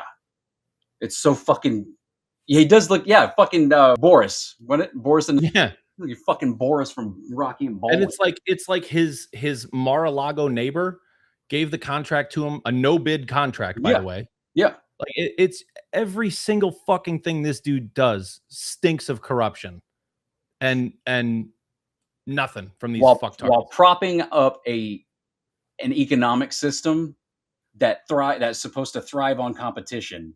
Yep. Unless they're a homie of, somebody. Yeah. Thrive on, what is it? The meritocracy. Right. Meritocracy. Obviously. Right. The fucking meritocracy pisses Why me else off. would RFK be in charge of HHS? Mr. Brainworm himself. I think that for some reason is one of the more infuriating things is they put this fucking moron in charge of public health. And now it's enabling fucking anti-vaxxers. Now it's like, if my kid ends up part of another outbreak due to some fucking bullshit propaganda telling people not to take a fucking vaccine, I'm going to lose my goddamn mind. Did you see this man on the news? I forget who was interviewing him. But he was talking about like vaccines and this and that and the other. And he goes, well, you don't understand however he talks. I can't do his voice. But he was like, well, you don't understand this because you're not a scientist. And the woman interviewing him was like, well, you're not a scientist. You're a fucking Nepo bitch who's the last like decent person in your line was your dad. That was her like just right out of pocket response was like, well, you're not a scientist. Like, who the fuck are you? Amazing. No experience whatsoever in public health or any form of it. Like not even a fucking medical coder that you learn at DeVry University. Does have no fucking experience in that shit. Like it just boils my fucking blood how these people are allowed to do this shit. And it gets just justified every fucking time. If you got the money, there's no limit. There's no limit to the horrid shit you can do to people. And there's no limit to the amount of care you can take into covering it up as long as you got no limit on that credit card. They do not. That's the key part of it. As long as you got no limit on the money that you're willing to send us, we'll let you get away with whatever the fuck you want. Yep. Basically, no conscience, no credit limit, No problem. Fucking. All the whole administration, because at this point, like you can't even just say Trump, right? Stephen Miller's basically running the country, which is a whole other mind fuck in and of itself. A big driving force behind all this fucking Nazi shit. Do you know that motherfucker's 40 years old? Yep. 40. Yep. And he looks like a mole worm. Well, I mean, that degree of fucking hatred and stupidity will age a motherfucker. Ugh. I am appalled that his wife let him do that to her. I mean, I'm appalled on her behalf. Imagine thinking that's the supreme. That's all right. That's your Greek god right there. You're fucking. Do you, boo boo? That's fine. Fucking walking foreskin. I swear to Christ, a fucking idiot. That's so gross. It's so. But I mean, it's just, especially with everything coming out recently, just the abuse, the neglect, the assault, up to the death of kids is more accepted than I have any fucking comfort in explaining. And I was actually genuinely fucking shocked at that fact. I believe that. Is how many fucking people are willing to dismiss the pain and suffering of kids, back to Gaza, back to all of this shit, just to basically conceal your fuck ups and whatnot too. Because I mean, it's not just money; it's the election. It's all that. I mean, he's rigging the game as fucking hard and fast as he fucking can, so he can make this completely not legitimate whatsoever. Which I think either way he kind of wins. One, he rigs it and it ends up in his red wave favor, or B, well, you can't fucking argue that there isn't rampant fraud in our election system now. God, I hope man. There has been quite a bit of hope beaten out of me over the last year and change, right? Yeah. Yep. That's all I got left. Yeah. That's all I got left is the hope that there was a time in this country not long ago where, like, you know, even as bad as things may have been for any specific group of people, right? There was a time in the country not long ago when people didn't want to see it out in the open, right? No. Then don't put it in my face. I don't give a shit what you do behind closed doors. Don't put it in front of my face. Yep. And now all of this stuff is very, very, very in your face. Like we were saying before, if you have a fucking pulse, yep, you can't miss any of these things. Well, and some degree of tech knowledge, at least to the point where you're not fucking, completely useless at it. Yeah. That's it's insane to me that we're here, but like I said, I feel like all we have left is hope that enough people have recognized the importance of actually doing something about it. Voting is important. If for no other reason than harm reduction, right? Like the lesser of two evils argument is something that is intended to dissuade you, to make you feel that voting isn't important because I'm just picking who's less shitty. That's all anybody campaigns on anymore, though. Exactly. And that's the Dems aren't going to learn their lesson either. And that's the whole reason that's a talking point, right? Because like the less people participate, the more likely they are to get a foothold, a foot in the door. These things, these policies, these ideas, all of this is being in the mainstream is a relatively new phenomenon. And it's mostly because of our parents' generation allowing it to start getting its foot in the door and becoming more and more and more in the public sphere. And now more than ever, like there's a quote, I think it was from FDR, if I'm not mistaken, but he said something to the effect of, to some generations, much is given, to other generations, much is asked. And this generation has a date with destiny. Obviously, FDR was not talking to us. No. But I very much think it applies, right? Like this is a pivotal moment in history where enough of us need to be vocal and take this shit more seriously, be more vocal about it in your personal lives, talk about this shit. You know what I mean? Like it's an important thing to do, whether it's just regular human values. We're talking about what's happening in Gaza, what's happening with trans folks, what's happening with just the LGBTQ plus community in general, the immigrants, all of this shit. talk about it openly with friends and family. Like there's a reason that these things were labeled as taboo. You don't talk about these things with friends and family, and that's specifically because you're the less you do that, the more these things are allowed to live. People need to be told in no uncertain terms that it's not okay. That's not that it should never be acceptable. Certainly not in this country, if anywhere. Right. And yes, Carl, I just saw your comment pop in. The Fourth Turning is actually a book. I have it somewhere here, but I started reading it on the flight down to Vegas. It's actually a really fucking good book. What's that one? It basically talks about how everything throughout history happens in cycles, and even if it's not exact, it's History often close, right? rhymes. Like we go through these kinds of ebbs and flows of history, and we are right now in the fourth turning, which is the end of a cycle. There are 4 turnings in each cycle. And at the end of the fourth turning is when there is meant to be. That's every time we've had a societal or economic boom, it's been at the end of a fourth turning. The problem is, or the thing to keep in mind there is that at the end of the fourth turning, it requires a Collapse. pretty serious public upheaval. You know what I mean? Like it needs to be in no fucking uncertain terms. That's the only way this, and it's still, even if it is in no uncertain terms, it's still going to take us fucking decades to fix the damage that's been done in such a short fucking amount of time. I mean, relatively to, this country's fucking existence anyway. It's going to take how could you even need any more proof that of the importance of government and the importance of the structure that we have and the importance of voting and participating in it than the fact that it's been destroyed in a year and a half and things are fucking falling apart. People are dying. Like this shit is fucking real.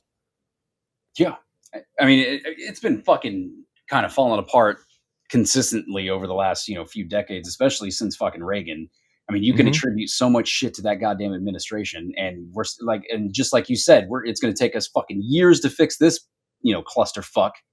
We're still trying to fix Reagan's bullshit. Congratulations, fucking legacy will never not be intact on that motherfucker. That's crazy. But I mean, that's how it is. It's like history often rhymes. I can't tell you how many times. I mean, and you know this from whatever, and we see it more and more every fucking episode we research, every topic we research is we end up going, and of course, this shit happens because it's happened before. The Tennessee prison crisis was due to shitty conditions, overcrowding, whatever, and it just turned right back into fucking that. It basically, I guess that makes sense with the cycles. I mean, you can even go so far as saying fucking Jews experienced the Holocaust, and now Israel is doing pretty much the exact same fucking thing, coming around fucking Israel's doing a Holocaust. Yeah. Which, going back to, what the kids are being taught in school now, I got a big fucking eye opener the other day when I had, we went over to my kid's cousin's house, and he's like 13, 14, something like that. So he's in high school. And I mentioned something about the Holocaust, and he was like, "What the fuck is the Holocaust?" Come on. I'm like, "Are you fucking kidding me?" I'm like, "What do they teach you in history?" I mean, granted, they'll go so far as to teach like maybe the Vietnam War, fucking Desert Storm, 9/11, all that kind of shit now, because that was what, over 20 fucking years ago at this point. But yeah, that like some schools aren't even teaching the fucking Holocaust at this point.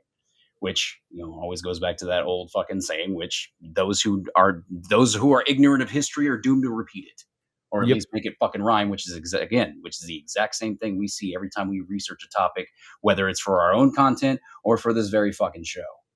Yeah.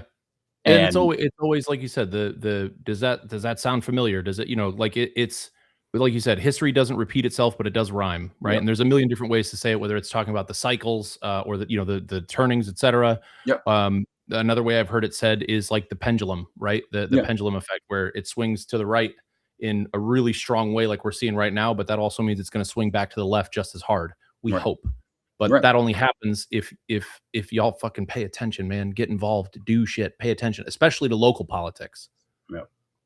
That's where it all starts, at least in terms of substantive change is, dealing with your local elections and local government and local issues and all that kind of fucking shit. But I mean, even if you don't want to go, start there, like, especially with what's happening now and the patterns that we keep fucking seeing. Yeah, this is, I think now more than ever, speaking up about this shit and at least making it known and try to at least get that information out to more fucking people is more important than ever because it's just going to get fucking worse. And because now, especially since they've thrown everything at the fucking wall, good old Steve Bannon's flood the zone method, it's gotten to the point where a lot of this shit has been normalized. I remember fucking 2012, if we saw some of this shit happening on the news, we would be fucking, like, it would shut down the whole fucking country. Now it's just gotten to the point where it's like, well, how much we can fucking do about it now? I made a joke about it before, but Obama's tan suit. It's fucking, yeah. That was national headlines. That's what I never. That was like wall to wall coverage, right? Fox News was going absolutely batshit, and now they have a host that jokes about sexual assault. Some of these times I miss, like, in some weird twisted fucking way at this point, where a tan suit was what fucking drove national. I mean, we kind of had it somewhat close when fucking Zelensky didn't show up in a suit, but at the same time, oh man, yeah, that was true. I mean, a little less though, because they were like, oh, it's a, he's at war. It's a, like they didn't really focus on it as much. Although Trump and fucking JD did when they told him he is dressed like shit and he's not grateful enough. That's true. I forgot about that. I forgot them two. I mean, more like the talking heads on the news. Yeah. In terms of they talked about it, but it was like a blip on the radar. Well, yeah, Obama's tan suit was like a week of like, can you believe how many shades of brown we have in the White House right now? Right? You fucking, deploying ICE everywhere. Little heads exploded. Fucking Black Hawk helicopter rappelled down to fucking arrest a bunch of kids in Chicago. Yep. And then from the martyring of good old Chucky Boy on, it's just been a endless flood of just horseshit. That it's now the Black Hawks fly to Kid Rock's house, so there's that. Oh my god! Are we not winning? Is that not winning? I thought it was. And I will not stress. I will continue to advocate for the reinstatement of public beatings when it comes to certain people.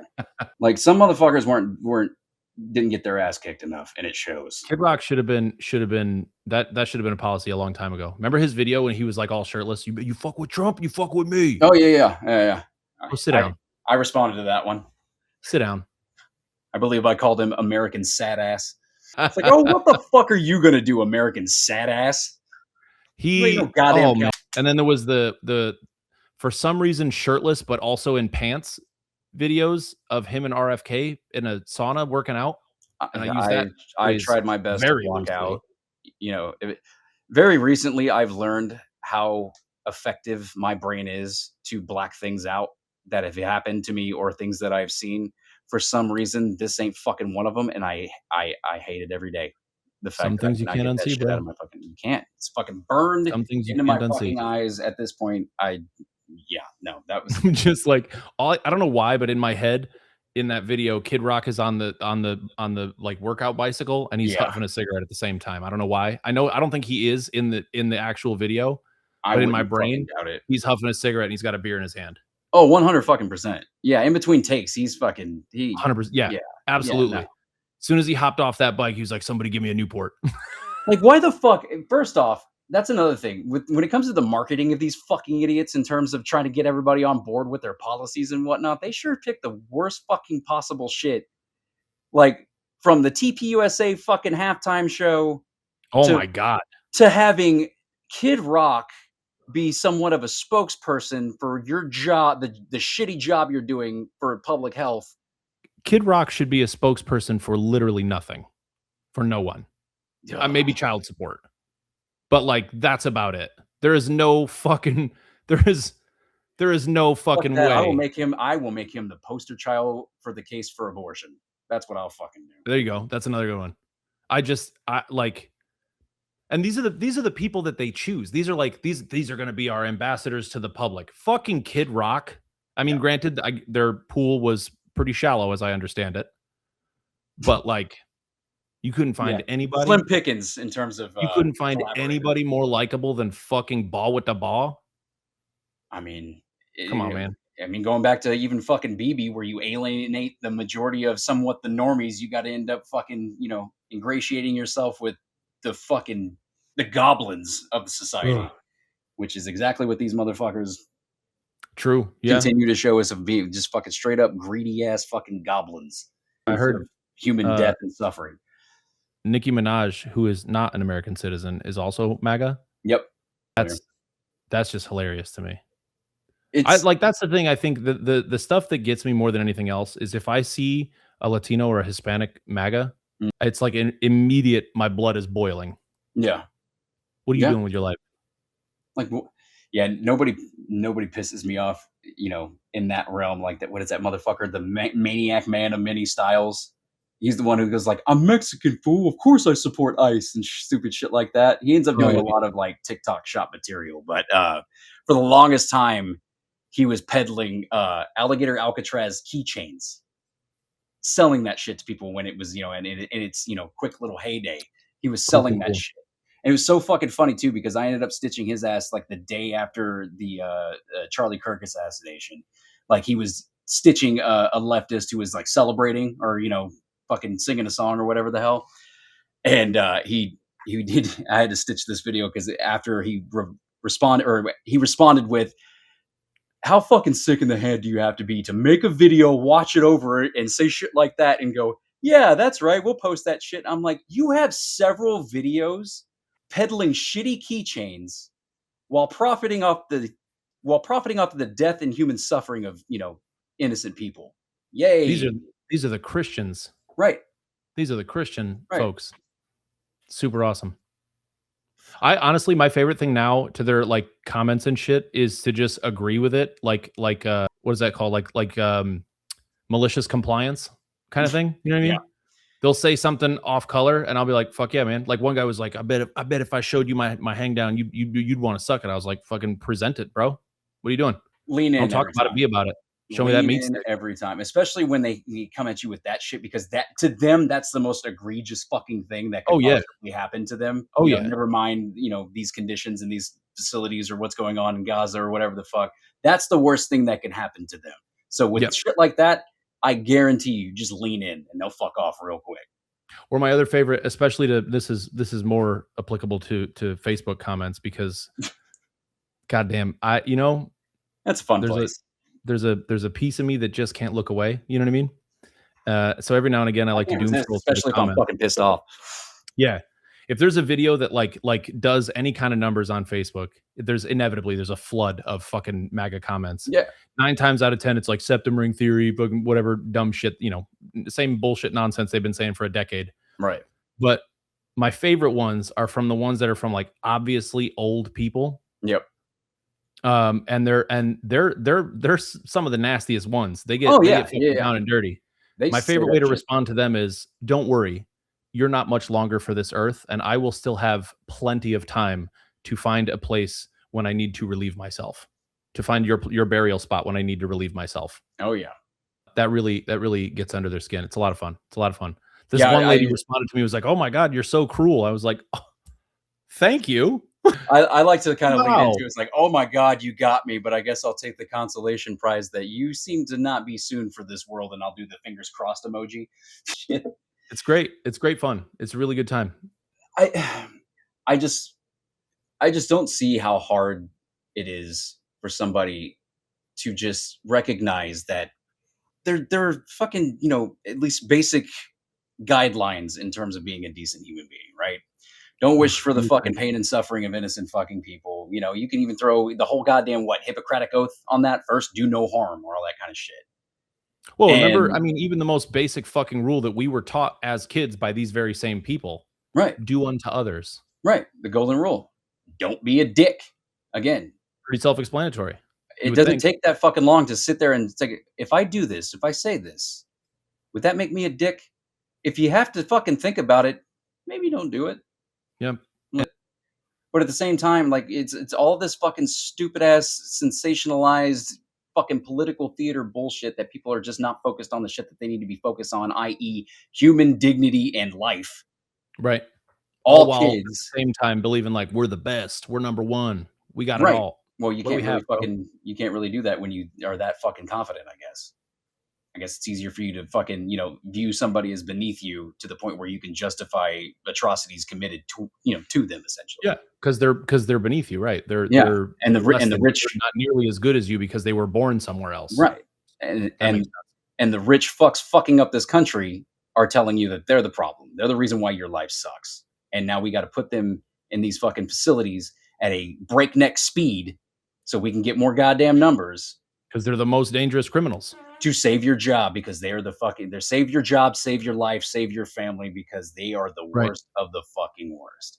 Meanwhile, the economy lost 100,000 jobs. Yep. Fucking, it's bleak out there for folks looking for jobs. If you were worried about sliced and diced because of fucking AI, like it is a never. If you were worried about thing. immigrant like labor and being cheaper and taking all your fucking jobs, the one that's really going to take your goddamn job is developed by the people running this fucking country now. Like, they're going to be the reason why you don't have a fucking job. Are you still really going to sit there and bitch about the brown people when they're showing you straight up dead to fucking rights? Yeah, this is going to probably replace your job. They're even saying it like completely fucking deadpan as a matter of fact.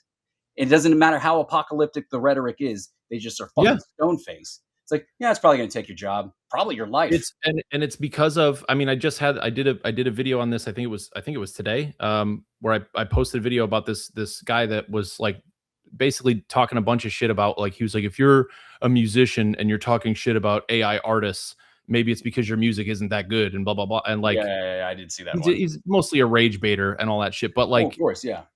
The fact that you're that people like that exist, but people like that exist because there are other people who are willing to consume that shit, right? Who are willing to listen to it and engage with it and all that stuff. It's not only destroying the arts, it's also destroying the jobs economy. It's destroying, like, bro, marketing teams are being fucking gutted because you don't need to hire all of these people. You can just pay for AI. Nope. Yeah, no, it's fucked in my business for sure. It's completely fucked my business. Because, I mean, not only do I do designing and shit, I also do marketing shit. I mean, granted, let me know if I suck, because I do the marketing for this show. So if you guys have any improvements, let me know. I have no fucking idea. Please send your feedback and comments to wedon'tgiveafuk@themillennialsaremad.com. Thank you so much. Yep. It's on the corner of get a map and fuck off. But either way, yeah, I mean, I guess if I was hoping you'd take anything from this fucking episode, this topic, these instances, these, of abuse and fucking dehumanization and, just treating people that have lesser than, scum, basically. Everybody's focused on the wrong goddamn thing.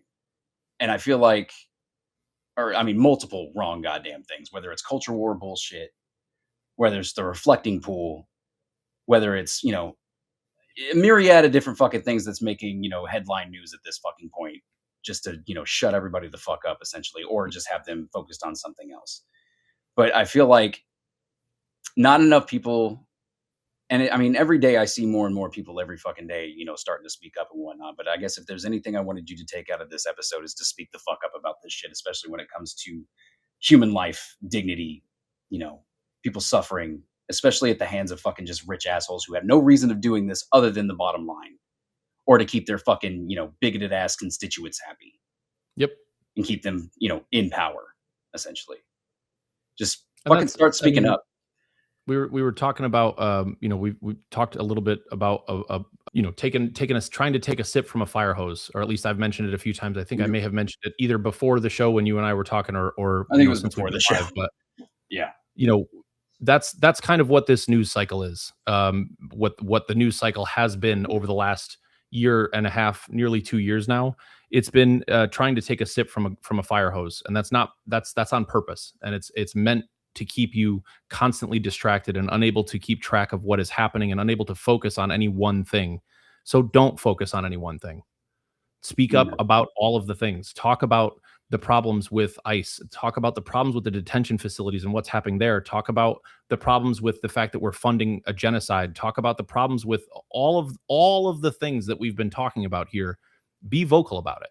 And it doesn't have to be in content, right? Not everybody does content. Not everybody does video. You don't have to do it that way. Do it in whatever way that you can, but be vocal. Yeah. Prioritize human life too. Don't get me wrong. Like, I am particularly fucking miffed at all the fucking uprooting of all these national parks and fucking wildlife refuges and all that kind of shit. I am miffed as fuck when it comes to that, especially for the border wall and the goddamn, rocket facility that Elon wants to build down here. Right. Right. Like shit like that absolutely pisses me off, and it is a very important issue to highlight, and it will eventually, especially eventually fucking affect human beings. But as of right now, it's not what I need to be 100% focused on, at least in my opinion, in terms of you just only need to focus on primarily anything involving innocent fucking people. Yeah. Because like if people are suffering and dying for no fucking reason and they're innocent fucking people and up to fucking kids, down to kids essentially. And they're using your money to do it. Yeah. And you're, willingly or unwillingly, regardless, you're paying for it. Right. So, I mean, yeah, if you're to take anything from this, just make people your priority and not fucking profit. And I feel like the world would be a lot fucking better place if people had that fucking at least view on the world. And don't get me really wrong, I'm the doesn't most take much, though. pessimistic. I could be the most pessimistic, vengeful motherfucker on the planet, but I'm not gonna do horrible things to entire groups of people because of it. You know Right. what I mean? Makes no Well, I fucking think sense. that's the thing of it is like it doesn't take much. It really doesn't. No. I was one of the little quotes that I gave while I was at the Star Trek convention last week. I did a little like a little audio clip for somebody, and all it takes is just giving a fuck. That's all it takes. A Yeah. whole lot of us, but that's all it takes is just giving a fuck. And there's a whole lot of things to give a fuck about, and it feels overwhelming a whole lot of the time. Too fucking But much. we all do what we can when we can in between trying to survive in the day to day, trying to work, trying to find work, trying to make sure there's food on the table, the lights are on, et cetera, and just basic survival. We all do what we can when we can. It doesn't have to be content. It doesn't have to be anything big, but be vocal, pay attention. This is important shit. There's Yeah. nothing. None of this is a game. Certainly not now. It's never been, of course, but certainly not now. People's lives are literally hanging in the balance. I mean, share the content that people do make on it. Sign a Yeah. petition. Donate to a decent cause. You can do something so small as just shutting your fucking based uncle up at the dinner table. Yep. Like it Yep. doesn't take much, and you don't have to do it super publicly either, like we do. And I mean, fuck, we didn't expect to be this public about the shit, but I mean, that's how it kind of turned out. Here we are. And here we are with all of you, making a fucking podcast and working our asses off to try to at least get this information out and educate people as well as fucking, hopefully offer some perspective to people who normally wouldn't listen to somebody who have even a broader perspective than we do. You know what I mean? Yeah. Because there's no illusions where while I don't have any fucking delusions of having more fucking privilege for being the pastiest white motherfucker you've ever laid your eyes on. More people tend, because that goes back to that, stigma of public opinion when it comes to the laws that these fucking bigots made and whatnot. Sure. We've gotten to that point where even my fucking dumbass is, granted more credibility than somebody miles fucking smarter than me. They just have a darker shade of their fucking skin. Right. Right. So especially if I said it in a few videos. I'm like, what the fuck are you scared of, white dudes? We got all the rights, more power than we're willing to fucking admit. And we definitely don't have a fucking problem bitching when something pisses us off. Like, hi, nice to fucking meet you. It's almost as if there's a negative connotation with being the minority. I wonder why that is. Yeah. And I don't know, man. I just feel like if you do that bare minimum of putting people as your priority in terms of the issues that you give a shit about, it's a lot more digestible in terms of what you feel like you need to care about. B, I mean, there's very fucking little that the side arguing that can stand on. Very little they can stand on when it comes to that fucking argument. Like you can throw out like, well, they got the worst of the worst. Is every single fucking one of them the worst of the worst? No. Right. Like that's the way you have to do it too. You have to make them admit that what's happening is inhumane at the very least. And even if they can't admit it outright, force it until keep questioning their shit. That's why they've been allowed to get as far as they have, because they've just been allowed to just say shit. Right. And they eventually tell on themselves as it is. I mean, they either tell on themselves, get, actually maybe go, oh shit, maybe I am fucking wrong, or they'll just shut the fuck up altogether about it because they don't want to talk about, the time they got dog walked for having a shitty fucking view of the world. Yeah. Or you get blocked. Or, I mean, Or if my favorite, speaking of Facebook, my favorite is when some asshole leaves like a shitty comment and then blocks me right after, so I can't fucking Oh respond man, to him. it happened to me today. I went and switched to my other profile and found him and grabbed some pictures of him and responded. Like, I just got a couple FYI, of those I need just to because do. you blocked this page doesn't mean I can't find your dumbass. Right, right. Well, shit, man, we've ran a little long on this one. The other thing too is like this particular episode, it was probably very obvious to y'all, but like Grymm did the heavy lifting, right? The Gaza episode, I did the heavy lifting. Yeah. The thing about all this is like There can all definitely of this is a learning experience for all of us, right? Like I'm sure there was some shit that I rattled off during the Gaza episode that caught Grymm by surprise. There was some shit yeah, that there's he a said couple. that caught me by surprise that I didn't know. There's a lot of this is just learning together, and that's all it's about. That's kind of where I was getting at with the whole like how important it is to speak up and speak out. You don't have to know everything. And sometimes it's just a matter of missing a little bit of context, but there's going to be a whole bunch of times where a whole bunch of us, including the two of us up here, are learning shit together. Yep. But yeah, I mean, I think all things considered, I think we made it through. I mean, I'm a little bit sweaty, but I think that's related to other things. I will tell you, I do have kind of the benefit, me cutting those episodes down for more like streamlined episodes for people to listen to and whatnot. And I do have the benefit of re-listening, our episodes or to our True. episodes and whatnot. And yeah, dude, there's plenty of shit that, I didn't even catch while we were recording it or that I knew in the fucking first place. Like I think every single fucking time, whether I'm researching the topic or I'm just sitting and listening, like I learn something new every fucking time. And, I try to make it a point to be, somewhat versed in a lot of this shit. But damn, now I feel like a slacker. I got to go back and rewatch these episodes. you don't gotta fucking. Now I feel like a huge piece of shit. We need the numbers, bro. So start fucking putting it all in the background. Got to get some views under my belt. But yeah, I guess in piggybacking off of that, we are now on Spotify. For those of you who have sent me countless comments saying, "Hey, motherfuckers, get off of YouTube and get on a podcast app because I won't listen any other goddamn way." Well, now we're on at least Spotify for now. I'm looking to where I can get it on any podcast platform we possibly can. Hell yeah. There's a lot of behind the scenes shit that Ham and I are doing to make this experience at least worthwhile, as well as show our appreciation for you guys sticking with us, and a lot of shit that we can announce here pretty soon. We do have the Patreon up, which we're actually going to make some amendments to some of those perks to give you guys extra shit as well. Eyebrows. Yeah. In addition to the extra content, we're working on getting you guys like free merch for being subscribed. Perks like that. Just some extra perks, extra shout outs, all that good shit. Because while I know we're not the end all be all when it comes to raising awareness about these particular issues, I still view it as something that needs to exist to at least help the process of maybe getting things back to a better fucking place. At least that's how I justify it in my fucking head. I don't have any delusions of grandeur, but I also think that this is not hurting anybody. Like it's helping way more than it could possibly harm on any stretch.